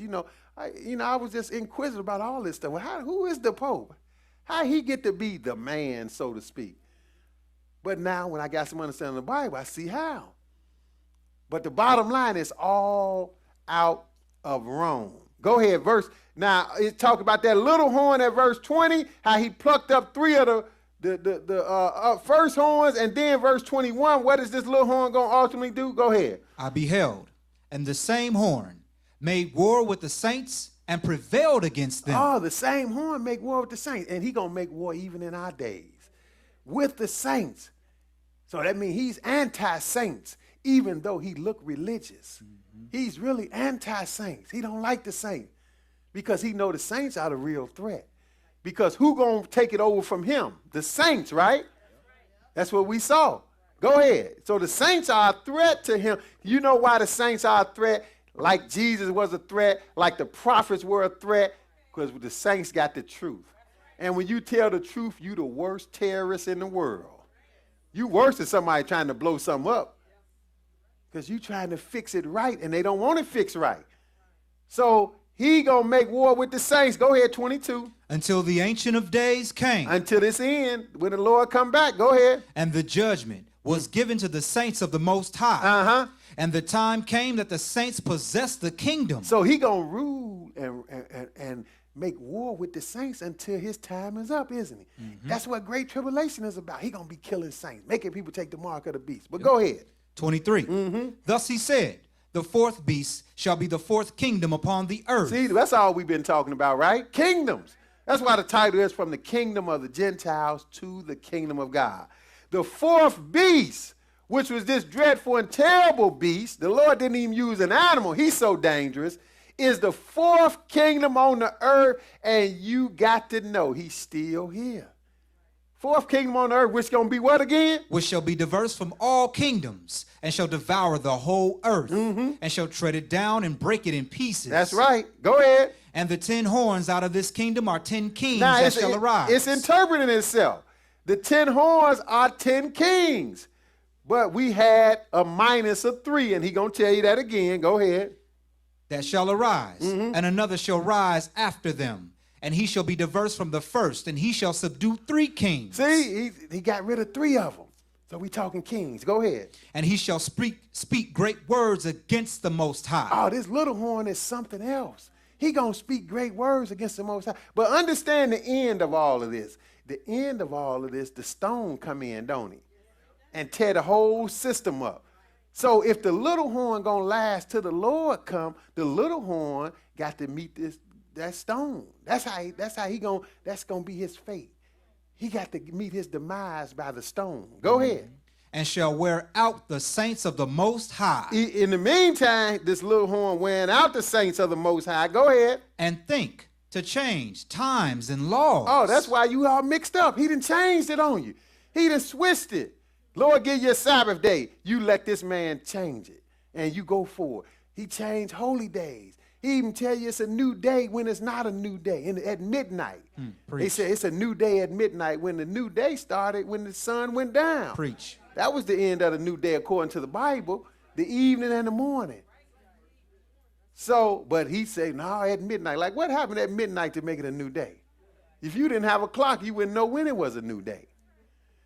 But he changed times and laws. He think to anyway. Go ahead. And they shall be given into his hand until a time and times and a dividing of time. Go ahead. But the judgments shall sit, and they shall take away his dominion, to consume and to destroy it until the end. Until the end. Go ahead. And the kingdom and dominion, and the greatness of the kingdom under the whole heaven. Not up in heaven, because once the Lord take over, he taking over from this fourth kingdom, from this little horn who's one of the leaders, going to be the leader at the end. The Lord taking over. Once he taking over, he is ruling the kingdom on the earth now. He ruling. So that's why I said the greatness of the kingdom, where? Under, not up in heaven, under the whole heaven. Everybody know under the whole heaven is on the earth, right? Yes, sir. Anywhere else you read under the whole heaven in the Bible, you know it's the earth. So we know what it's talking about. The kingdom under the whole heaven shall be what? Shall be given to the people of the saints of the Most High. How long? Whose kingdom is an everlasting kingdom, and all dominions shall serve and obey him. This is what the whole storyline of the Bible is. How we let Satan take this from us and give us going to heaven and a rapture? Somebody totally confused. It's just like Satan in the garden. He come to confuse you. He confused Eve. God told him one thing. Oh, no, you ain't, come on now. You ain't got to believe that.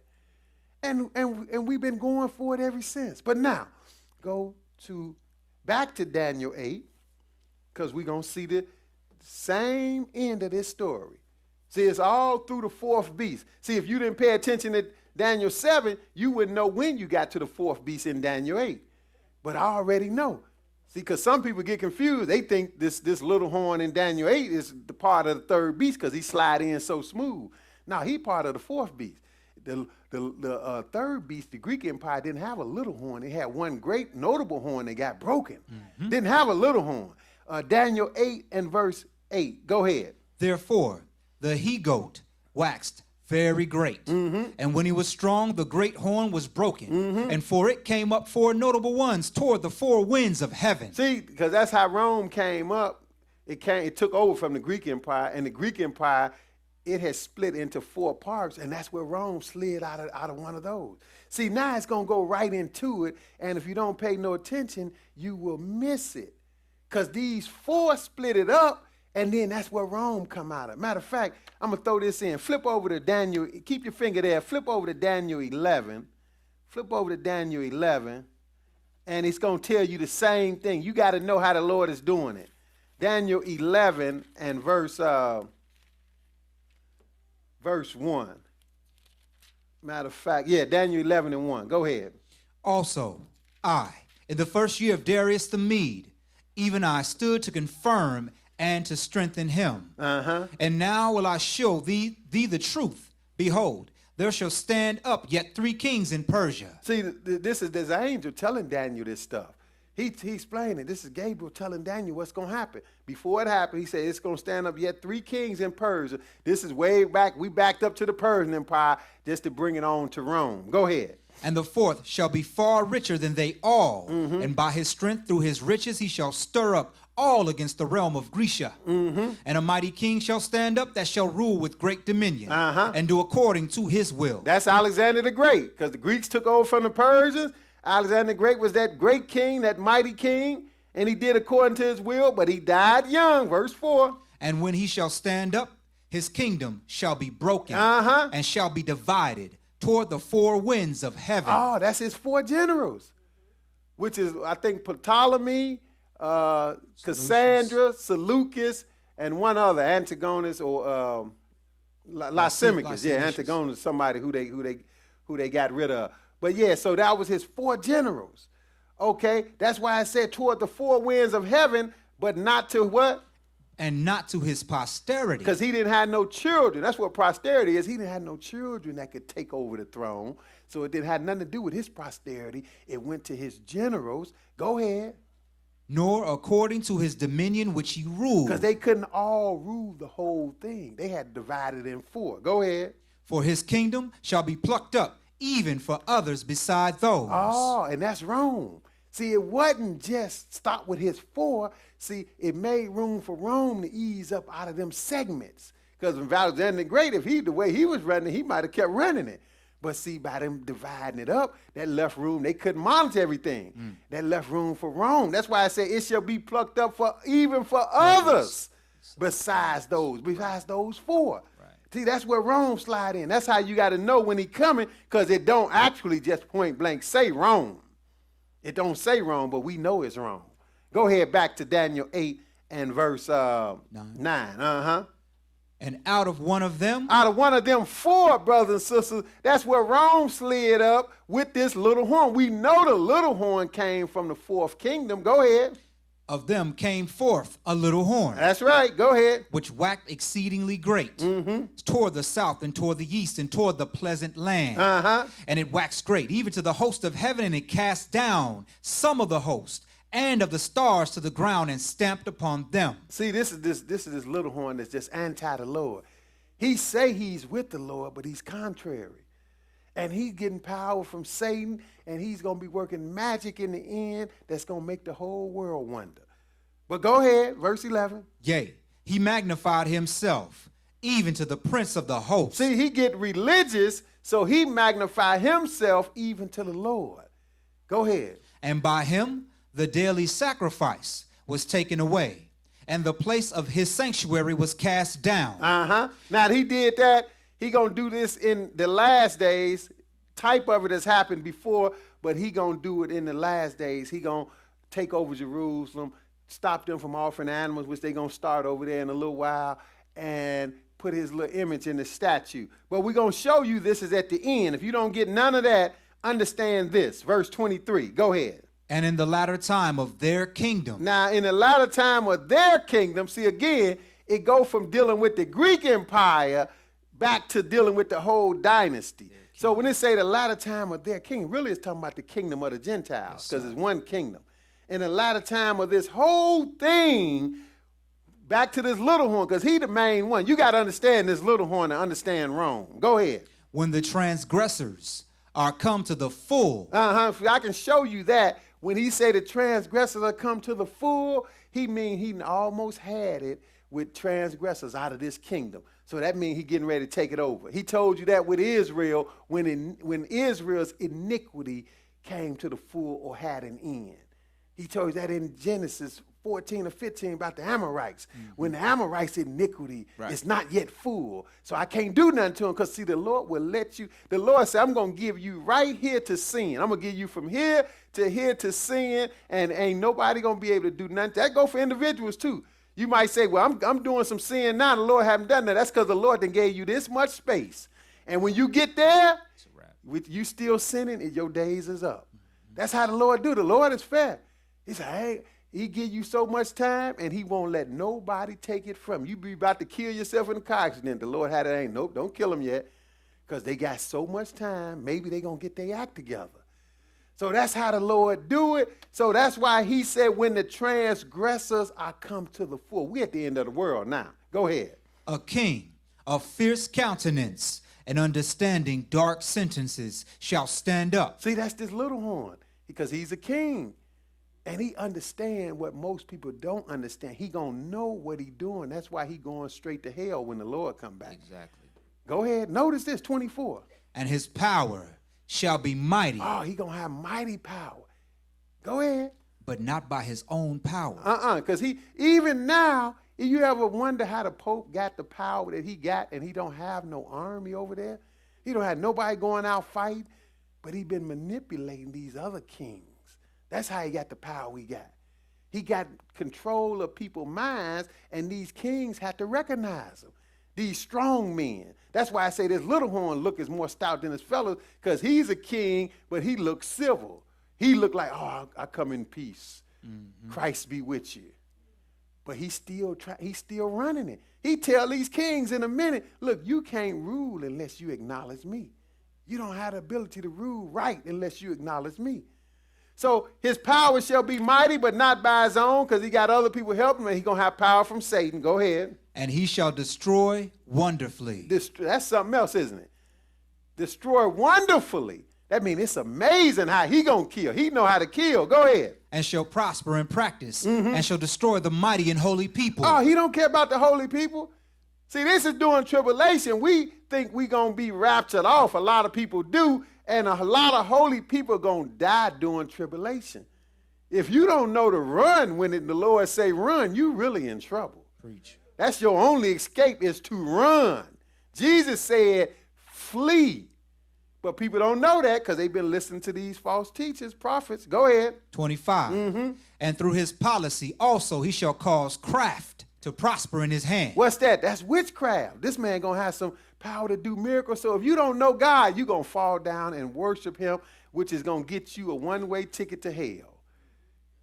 He said craft going to prosper in his hand. But what is he doing ultimately? Go ahead. And he shall magnify himself in his heart. Oh, he lifted himself up in his heart. Go ahead. And by peace shall destroy many. Oh, he religious. So he coming in the name of peace. So he say, but he killing in the name of peace. Go ahead. He shall also stand up against the prince of princes. Wait a minute. Who's the prince of princes? That's Jesus. Go ahead. But he shall be broken without hand. Oh, that's that stone, isn't it? Without hands, right? Without hand. So we got another title for the stone. The prince of princes, right? So we can put that up there. The prince of princes. And notice who the prince of princes gonna meet. This prince of princes gonna meet, just like we got them coming all the way down here hitting them toes, right? You know who in charge of the toes? That little horn. So we gonna make him come all the way down here, bang him on the head too, because that's what he gonna do. He just said he gonna meet the prince of princes, right? And be broken without hand, because the prince of princes is the stone cut out the mountain without hand that destroyed this whole Gentile dynasty. Now, let's go to, we're going to go to the last 2 million years so we can get some understanding of this guy. And we're going to try to wrap it up. Last 2 million years, the third paragraph down, the last 2 million years, page 217, because this is how this Roman Empire survived down to our days, brothers and sisters. We look at America, we look at Russia, we look at France, we look at Germany, but it all came from Rome, and they all being influenced by Rome. So that's why the Pope is still so powerful. That's why he's powerful. And he's not just the head of a religion called the Catholic Church. The official name is what? The Roman Catholic Church. That's right. Now they made it holy, which show you it's about religion, because he's that king that looks stronger than his fellows, than the normal king. But this is how he worked. And we're just going to hit a couple of things, show you how he been working it over the years. Page 217. Again, we didn't write none of this. Go ahead. The last 2 million years is the book, page 217. Mm-hmm. An empire created by the Pope. See, this is it right here. This saying, I didn't write this. It said an empire created by the Pope. See, people don't know this. See, we look at Rome. See, officially, from the time of the emperors, Rome, the last emperor sitting on the throne in Rome was about 476 AD. Emperor Augustus. He was the last one. So Rome haven't had an emperor that really ruled it since then. After that, different people came in, ransacked Rome, but they all had to deal with this little horn. And he kept trying, his job has been to keep Rome alive. That's why whoever they elect as Pope, wherever he at, he got to move to Rome. Right. And one of his titles is not just the Pope, and he got a bunch of titles, but one of his titles is the Bishop of Rome. So he have to reside in Rome. So, but not only is the Pope the head of the religion, the Pope is literally the king of Vatican City. He's the king over this kingdom. Right. So it said an empire created by the Pope. See, because over the years, once the empire fell, it didn't die out. You had the Pope and these other strong men to keep it from dying all the way out. Go ahead. In what year now? In 800, in return for Charlemagne's intervention to protect him against his rival, Adrian, Pope Leo III revived an old title and crowned him emperor of the Roman Empire in the West. See, so now Rome technically fell in 476 AD. You know, that's the year that they give you for the fall of the Roman Empire. But look, it's still going on, right? It's still some maneuvering and intrigue going on because the Pope, he the main player that's not letting it die. He the main player. And he maneuvering. See, I used to wonder how he get all this power. Well, I read this. I see how he got his power. He started working with these other kings, and he started saying, look, you got to deal with me. You know, throw me something. Give me something. That's how he ended up with Vatican City. You know who gave him Vatican City? Benito Mussolini. Benito Mussolini gave him Vatican City. You know, see, a lot of these emperor type men like Mussolini and this guy Charlemagne, they didn't want to deal. You think they want to deal with the Pope? They didn't want to deal with him. They didn't want to be bothered with him. But they ain't had no choice because he got so much influence and power, and he pit one against another, so they had to deal with him. So Benito Mussolini gave him Vatican City in exchange for, because he had at that time, in around before 1917, he had what's known as the Papal States. He had a bunch of land. So he said, look, man, you give me all these lands back, and I will give you your own state right here. You stay right here, Vatican City. And the Pope went forward, and now he's got a sovereign state within Italy. Right there. So, same thing. This is an example of his maneuverings. It said Pope Leo III revived an old title, and he crowned him emperor, crowned this guy Charlemagne. See, Charlemagne is one of the seven. See, he's one of the seven. Each time they come up with some strength, they got to deal with the little horn. So he crowned him emperor of the Roman Empire in the West. Go ahead. Charlemagne, who had no wish to to owe his title to Leo, and would have preferred to crown himself. But the Pope was slick. What'd he do? But the Pope took him by surprise in St. Petersburg on Christmas Day, 800, and placed the crown on his head before Charlemagne could prevent it. See, he slipped it on him before he could do anything about it. Too late. Can't take it back now. And so, again, if you crowning somebody, that shows you really got more power than them, and that's what he wants. Go ahead. So originated the idea of the Holy Roman Empire. Oh, not just the Roman Empire. See, the religion had to come into play to make this empire survive. And the Pope is the main player who made it survive. He deserved credit for keeping Rome alive. Go ahead. A creation of the papacy. A creation of the papacy. The Holy Roman Empire. He came up with it. Go ahead. Which was to rival the popes, and which survived until the 19th century. Wait a minute. So this, now, I'm trying to show you, because you would say Rome ain't doing nothing now. They not running nothing. Look, they've been failed. Look, they haven't failed. They've been hurt. They've been damaged where they can't just do it how they want to do it, tell you what to do or else, but they still got some power. And you see this power, all of a sudden it's down to the 19th century, right? That's what it just said here. That means that's the 1800s, so that's down to our time frame now, right? Preach. We done went from 800 and this little office that he made, it done survived to the 19th century. Now things are kind of fragmented, but they still, all of them, still being influenced by this same guy. Okay, now we gonna go to, I'm gonna go ahead and read some of this because it's gonna give you, I'm gonna throw this other one in there, Pictorial History of the Italian People, because we might as well go all the way now and quit playing. Yep, come on. Pictorial History of the Italian People. This is page 82. Read a little bit of this because it's going to be the same synopsis. Go ahead. According to a legend, the widow of Lothar of Provence, who had been acclaimed to the Italian throne in 951, asked the German king Otto, later called the Great, to come to her rescue against Berenger II. He did so. Berenger was defeated, and Otto was acclaimed king of Italy, 952. A revolt in Germany and the approach of a large horde of barbarian Magyars soon compelled the new king to return north. Berenger resumed the Italian crown. A few years later, Pope John XI asked Otto. 12. Pope John XII asked Otto to come to Italy to fight against Berenger. You see what the Pope's been doing? Hey, they've been maneuvering. That's how they get power. And they've been controlling things. So now he asks Otto, who basically, now this is 150 years after that other Pope was dealing with Charlemagne. See, it's always a Pope sitting in the seat to deal with these kings.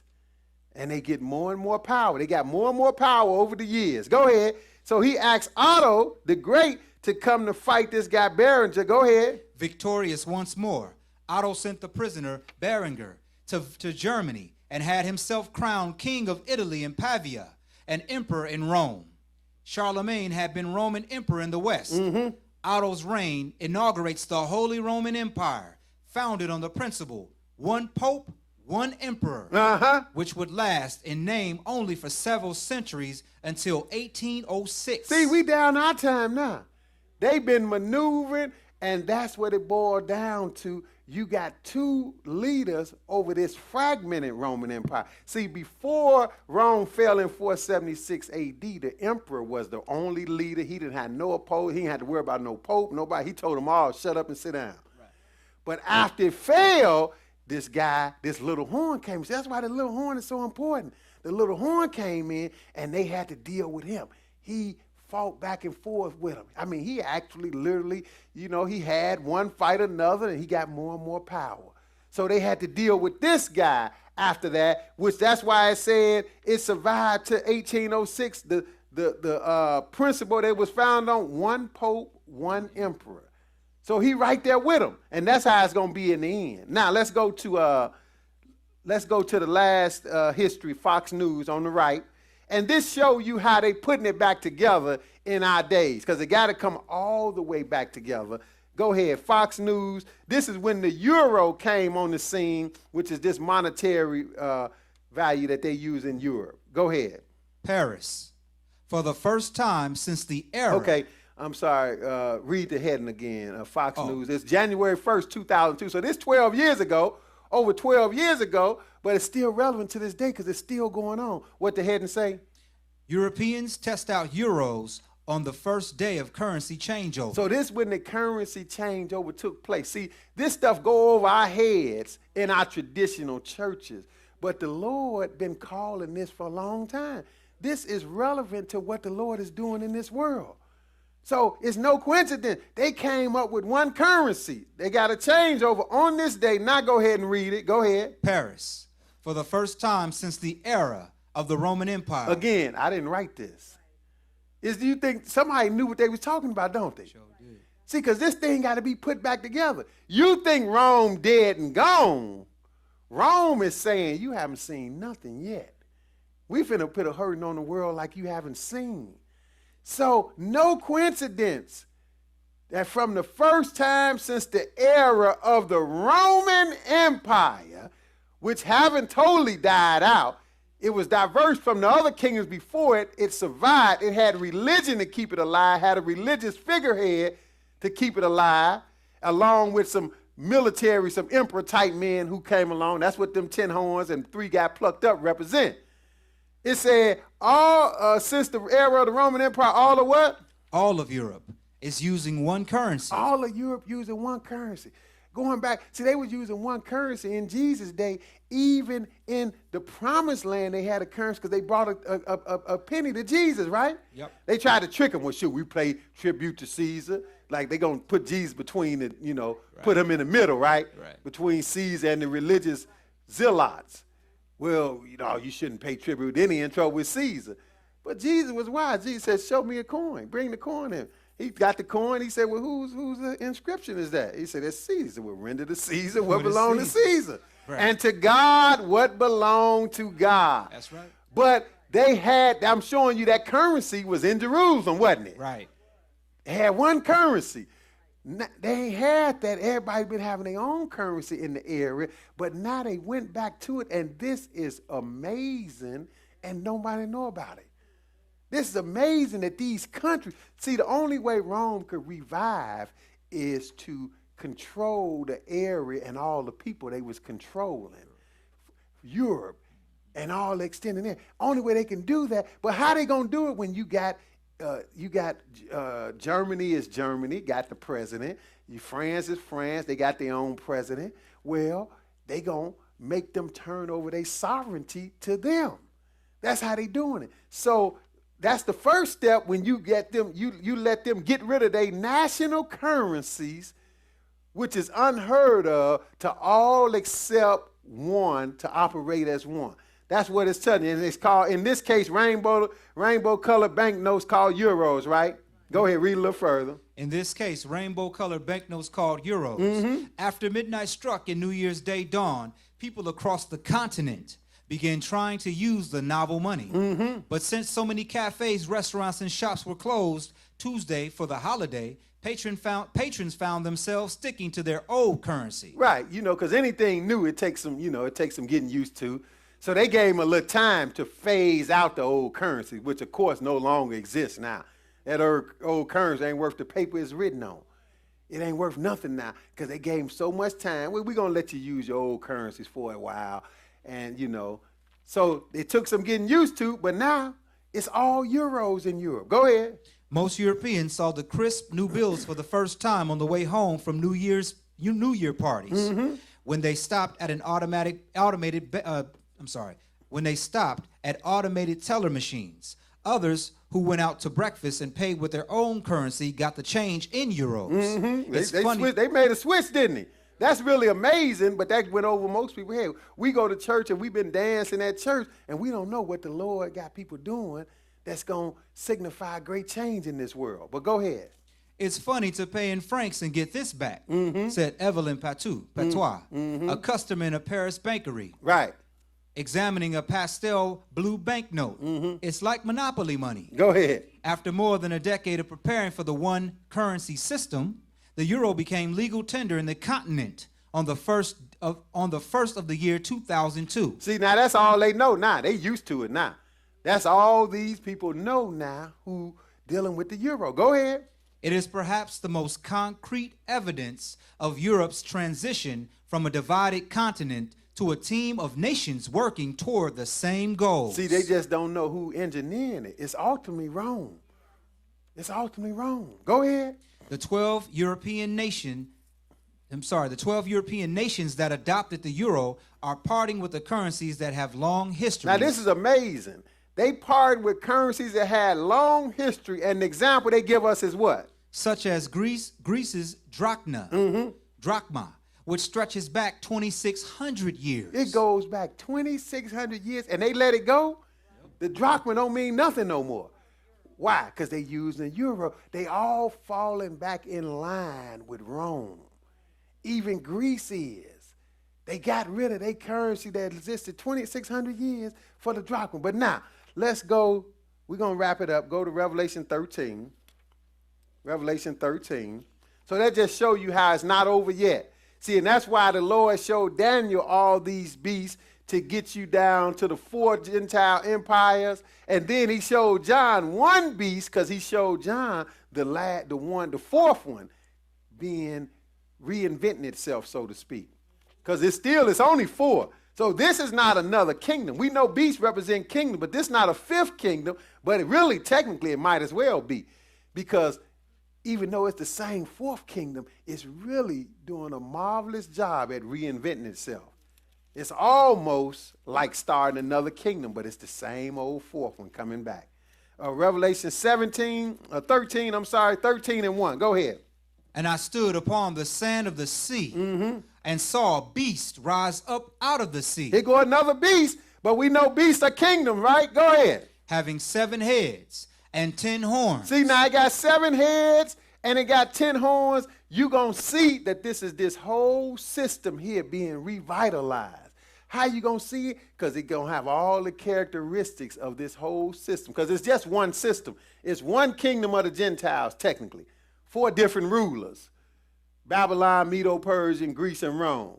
So, first of all, this beast, which is a kingdom, it got 7 heads and 10 horns. Well, the 7 heads consist in these 4 animals here, the main 4, which was the lion. Because if the lion got to have 1 head, because it's a lion, right? Yep. The bear got to have 1 head, because it's a bear, right? Yep. The leopard had 4 heads, right? Yep. How many is that? That's 6. And even though this wasn't an animal, it's an animal. It's a dreadful and terrible beast. It got to have a head because it got 10 horns. It got a head. So how many is that? That's 7, right? Mm-hmm. So that's one way. Then it got 10 horns. That's what this beast got. 7 heads and 10 horns. So the 10 horns, even though they don't mean the same as these 10 horns, they stand for something different, but it's reminiscent of this. This had 10 horns at first, didn't it? Mm-hmm. I know it can't mean the same because 3 of these got plucked up. There's only 7 left on this. Right. but it's reminiscent of it. So it got characteristics because this is the fourth beast. So it got 10 horns, and what else do it got? And upon his horns 10 crowns. See, these are 10 individual kings. See, this is these nations that gave in, like they got the euro, like Greeks gave up the drachma.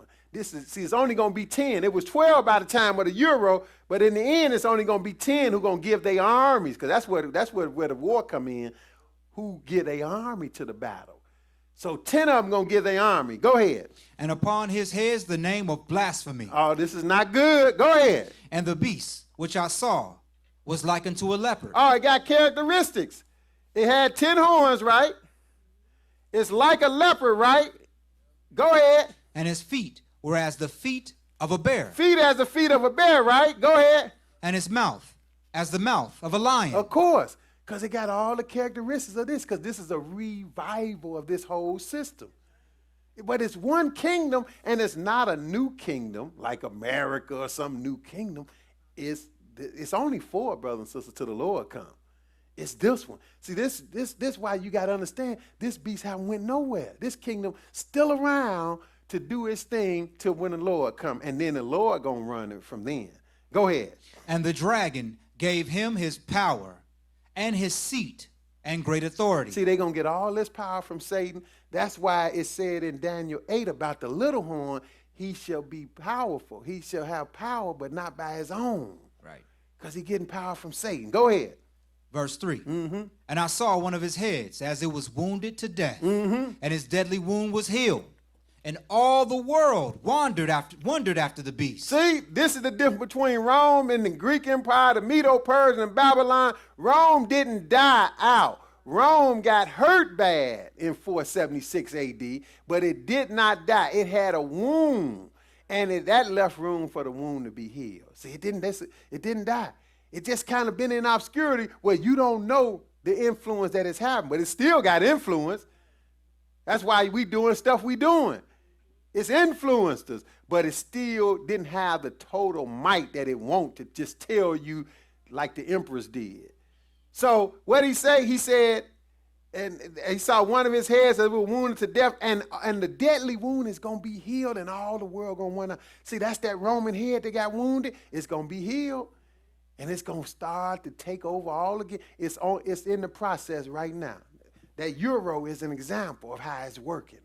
Go ahead. Verse 4. Mm-hmm. And they worshiped the dragon, which gave power unto the beast. See, you worshiping Satan if you follow this kingdom, but go ahead. And they worshiped the beast, saying, Who is like unto the beast, who is able to make war with him? See, we talking the kingdom. We talking war, right? Go ahead. And there was given unto him a mouth, speaking great things and blasphemies. And power was given unto him to continue 42 months. See, this down to the end. This great tribulation, 3.5 years.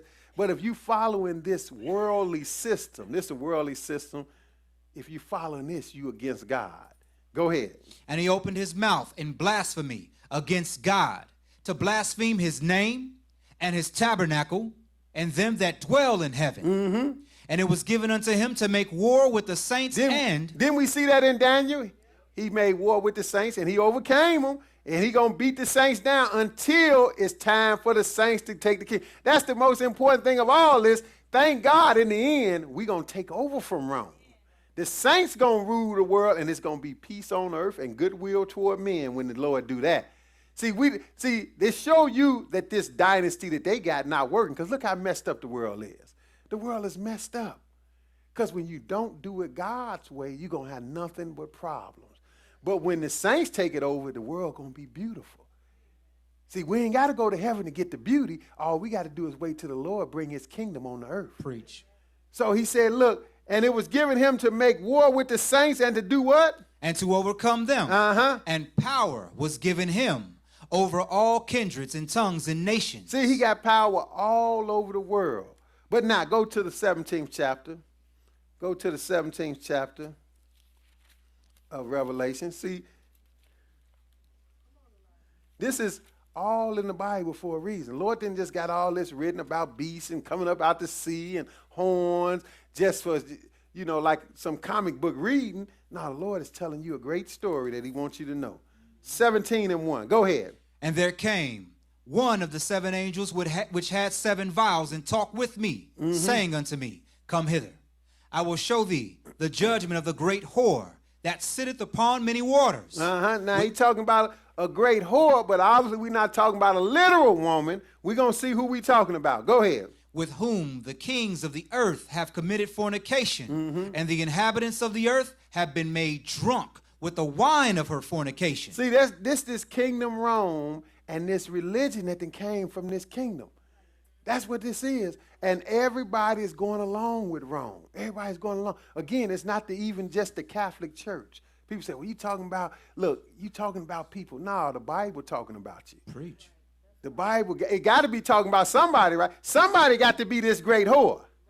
It's our job to find out who. Somebody got to be. Now, I can't help it.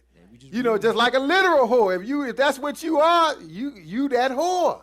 If you a literal whore. Same thing with this spiritual whore. Right. It got to fit somebody. So of course, if that somebody is you ain't gonna like nobody come to you a whore. But you are what you are. He said, look, I will show unto you the judgment of the great whore that sits on many waters. So she's good at what she's doing. She's a great whore. And it said, verse 2, with whom the kings of earth. So this not no woman who all these presidents and prime ministers laying down with, is it?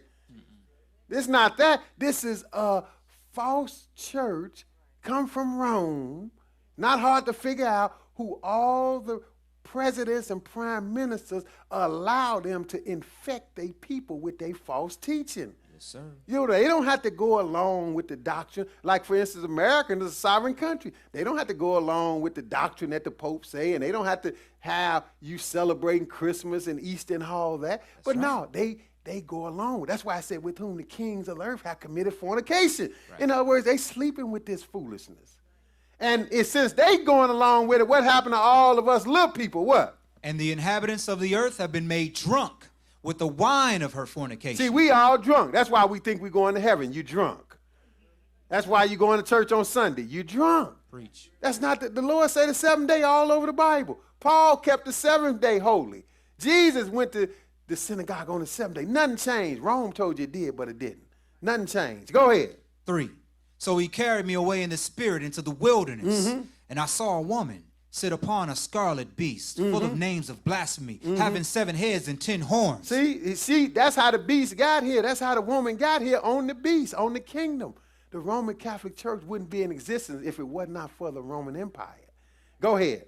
And the woman was arrayed in purple and scarlet color. That's the official colors of the Catholic Church. That's why the Pope have on white, because he represented righteousness. But his little cardinals and bishops, a lot of times they have on little purple outfits. Preach. Little red outfits with the red beanies on their head. Because that's their colors. Go ahead. And decked with gold. Oh, she rich too. She got all the money. Universities, hospital. I mean, most times it's hard to go to a hospital without going to Saint somebody's hospital. Preach. Go ahead. And precious stones and pearls, having a golden cup in her hand, full of abominations and filthiness of her fornication. And what's her real name? We know this is Rome, but ultimately it go back to where it started at, which is with Nebuchadnezzar in Daniel the 2nd chapter. What's her name? And her spiritual name? Go ahead. And upon her forehead was a name written. Go ahead. Mystery, Babylon the Great. Oh, see, it's a mystery, but it's still Babylon. It's all Babylon. It's one system. Babylon the Great, the what? The mother of harlots. And she got the nerve to say, I'm the mother church. That's what she say. Go ahead. And abominations of the earth. And I saw the woman drunken with the blood of the saints and with the blood of the martyrs of Jesus. Oh, they don't care nothing about killing the saints when it come down to it. They killed the saints in the old days. Even people try to get away from them, like this Catholic priest, Martin Luther, who said, look, I don't believe in the Pope no more. He still was a Catholic priest, but he tried to get away from, look, they were trying to kill them all. Go ahead. And when I saw her, I wondered with great admiration.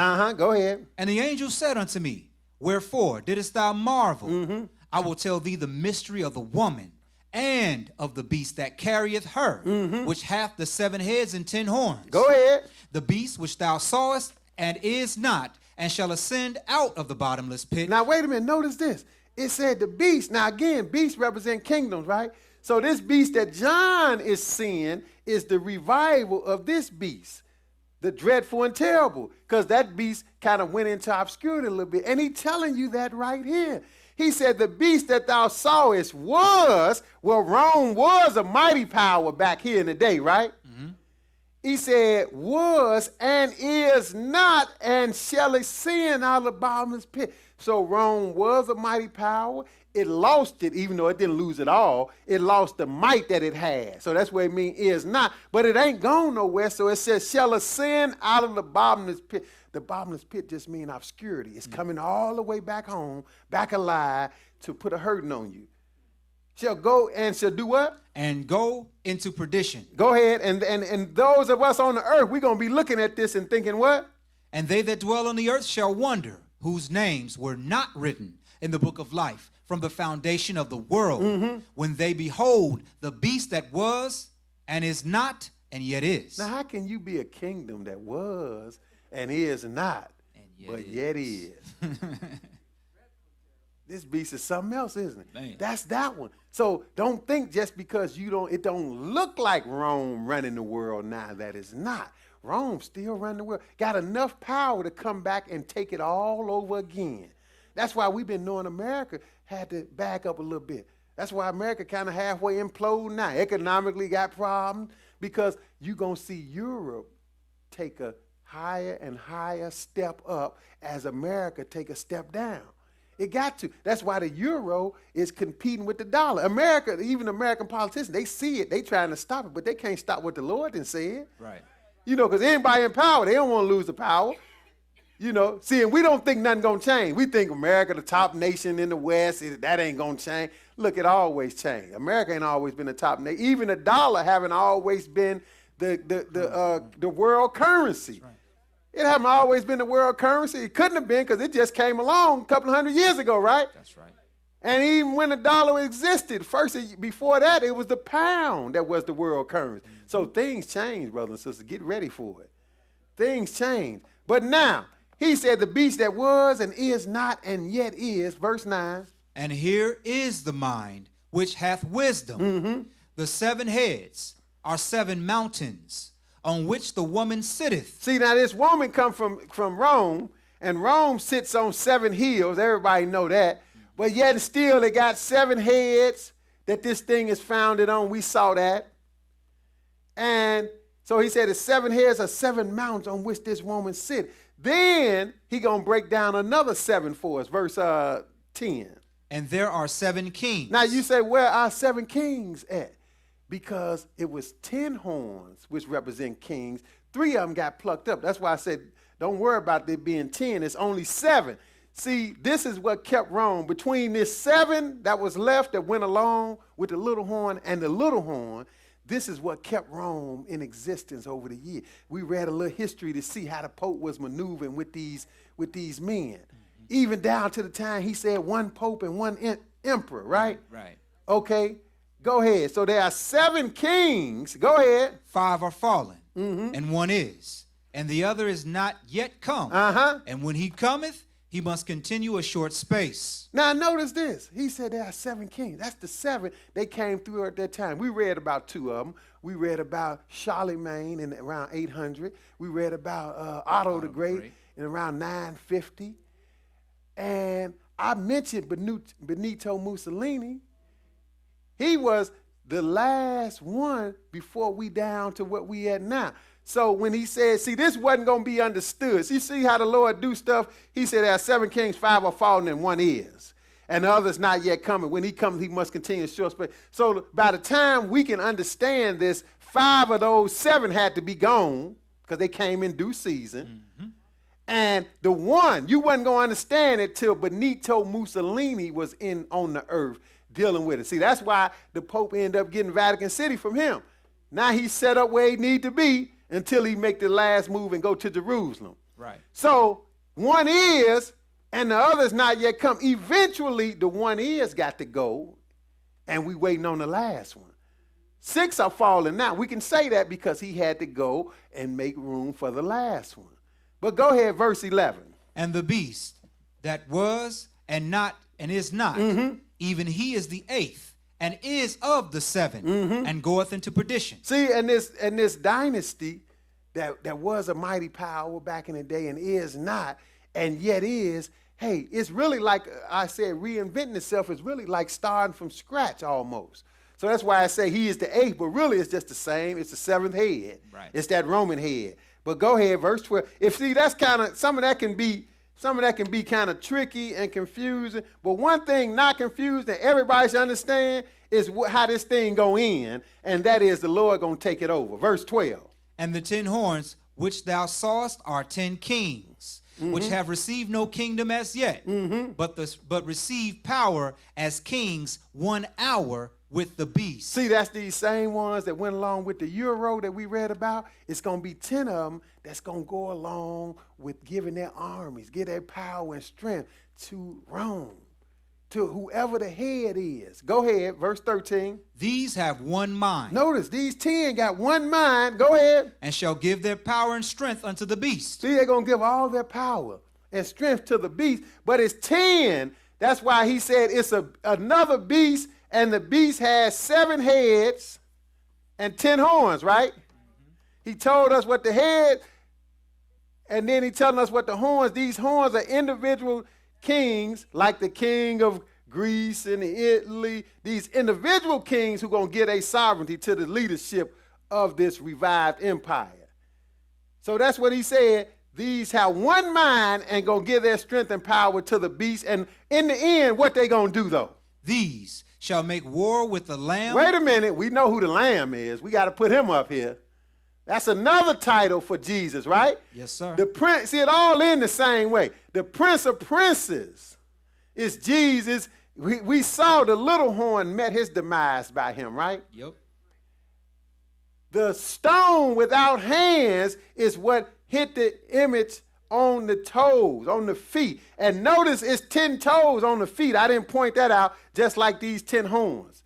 That's why he said in the days of these kings, that's those 10. Correct. And notice that the Lamb now is going to meet the 10, right? Yes, sir. What did it say? Read it again. These shall make war with the Lamb. They're going to make war with the Lamb, and we know who's going to win. Why don't preachers at least say this much? You ain't got to read all we read. We more in depth, right? Yes, sir. But at least read that verse. Just read that verse. If you only want to read one verse in church, once in a while, just read that verse. That these 10 horns going to make war with the Lamb. That's one verse. They ain't going to read it, because then the organ player got to stop playing. I'm like, what the heck? What pastor talking about? Making war with the Lamb. That's important stuff. If I'm with the Lamb, Yes, sir. if I want to be with the Lamb, I should know that, shouldn't I? Yep. We don't know how this thing going in. So read it again. These shall make war with the Lamb. They going to make war with the Lamb at the end, because he coming to take over. They don't like it. Don't nobody in power want to give it up. They ain't going to give Jesus the earth to run his kingdom. He going to come and take it. He going to give them a chance to submit. He going to say, look, it's my time. They going to laugh at him. And he going to laugh at them and say, okay, let's do this. Man. These shall make war with the Lamb, and what? And the Lamb shall overcome them. Of course. Go ahead. For he is Lord of lords and King of kings. And where should you want to be at? Raptured to heaven or with him? With Go, him. Go ahead. And they that are with him are called and chosen and faithful. That's where we want to be, because he taking over this thing now. It's time for him to rule. Let's wrap it up. Go to Luke. We're going to come back to Revelation in a minute. Go to Luke, the 21st chapter, because he even told you how this thing was going in. It started with Nebuchadnezzar taking Daniel and Israel into slavery. That's what started it. So when he come back, he fixing all of that. Luke 21 and verse 24. He told you how it was going in. And again, these are the Gentile kingdoms. 21 and 24. Okay, go ahead. And they shall fall by the edge of the sword, and shall be led away captive into all nations. See, that's what happened to Israel. 70 AD, Jesus was telling us about it. People say, well, Jesus don't care about none of this you talking about. Look, Jesus is the author of it. Preach. He said they shall fall by the edge of the sword and shall be led away captive into all nations. That's where we at now. But what about Jerusalem? Go And ahead. Jerusalem shall be trodden down of the Gentiles Of the Gentiles. And how long? until the times of the Gentiles be fulfilled. See, the Gentiles run the world. That's why I marvel. Some of these Gentile, even some of these Gentile preachers, they try to make like the Arabs out of real bad guys. You know, the Arabs crazy. The Bible tell you that. The Bible said the Arabs gonna be a wild man. Ishmael. Yeah. He gonna be a wild man. But the Gentiles, the ones with all the power. The Arabs cannot do what this man in the end is gonna do. What the Antichrist. So don't make no mistake. The Antichrist or this man of sin, the abomination of desolation, he cannot be an Arab. Preach. He's a Gentile because this is the times of the Gentiles. He's a Gentile. And Jesus said they going to try down Jerusalem. So even though the Arabs shooting rockets and doing their stuff, they are not doing this. He say, and they shall try down Jerusalem. Jerusalem shall be trodden down of the Gentiles until what? Until the times of the Gentiles be fulfilled. See, the Lord gave him a time, didn't he? And now he just cut straight to the chase. When the time of the Gentiles are fulfilled, what's going to happen? And there shall be signs in the sun and in the moon. See, he went to the end. The sun and the moon getting dark. Go ahead. And in the stars, and upon the earth, distress of nations with perplexity, the sea and the waves roaring. Oh, it's going to be a mess. Go ahead. Men's heart failing for them for fear, and for looking after those things which are coming on the earth. For the powers of heaven shall be shaken. See, he going to shake up everything. And then what? Go ahead. And then shall they see the Son of Man coming in a cloud with power and great glory. Now, you going to tell me this is a secret rapture? You done missed everything if you think this is a secret rapture. Nothing secret about it. The world is climaxing. The Lord is taking over this world now. He coming for one purpose. See, that's why they messed up. Some of the preachers, they done went with the lie of the rapture for so long. Then you show them stuff like this. So they came with this other thing. Well, you know, the Lord he gonna make a secret coming first. Right. And then he gonna come back and do what you saying. Wait, so that's 3 comings he got to make then. That's 2 second comings. Right. It don't add up. He's not coming but one more time, and it's to do this. Preach. He never came to sneak nobody off. That's a blown mission if he did that. What he got to come sneak some people off? He coming to do one thing, gather his people and take over this world and fight those people when they fight the Lamb. That's the only time he coming. But now we're going to end it. Go to Revelation 11. Revelation 11, and we got one more after this. We're going to end it in the Old Testament because the Old Testament and the New Testament telling us the same thing. Now, if you don't get this is plain and simple. This is what the Lord going to tell this world when he on his way. He going to let the world know, and they not going to like it. They going to try to fight him. Revelation 11 and 1 first. Go ahead. And there was given me a reed like unto a rod. And the angel stood, saying, Rise and measure the temple of God and the altar, and them that worship therein. See, this is at the end, because they're going to end up with this temple in Jerusalem. But who going to be running it? Go ahead. But the court which is without the temple leave out, and measure it not. For it is given unto the Gentiles. The Gentiles. See, that's why the title is, brothers and sisters, from the kingdom of the Gentiles. It's the time of the Gentiles. To the kingdom of God. They're going to run it till that time is up. So it is given unto the Gentiles, and what? And the holy city shall they tread under foot 42 months. And the holy city shall they tread under foot 42 months. That's that last 3.5 years, which is called Great Tribulation. And at the end of it, there is no rapture, but at the end of it, what? Verse 15.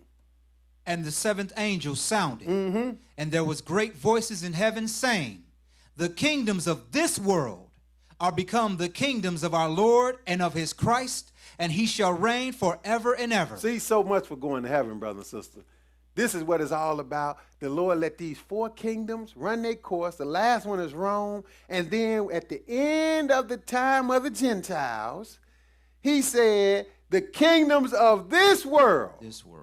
So that means even though they fragmented now, Rome going to put it all back together and make it one like it should have been, except for, the East going to be a little holdout for them.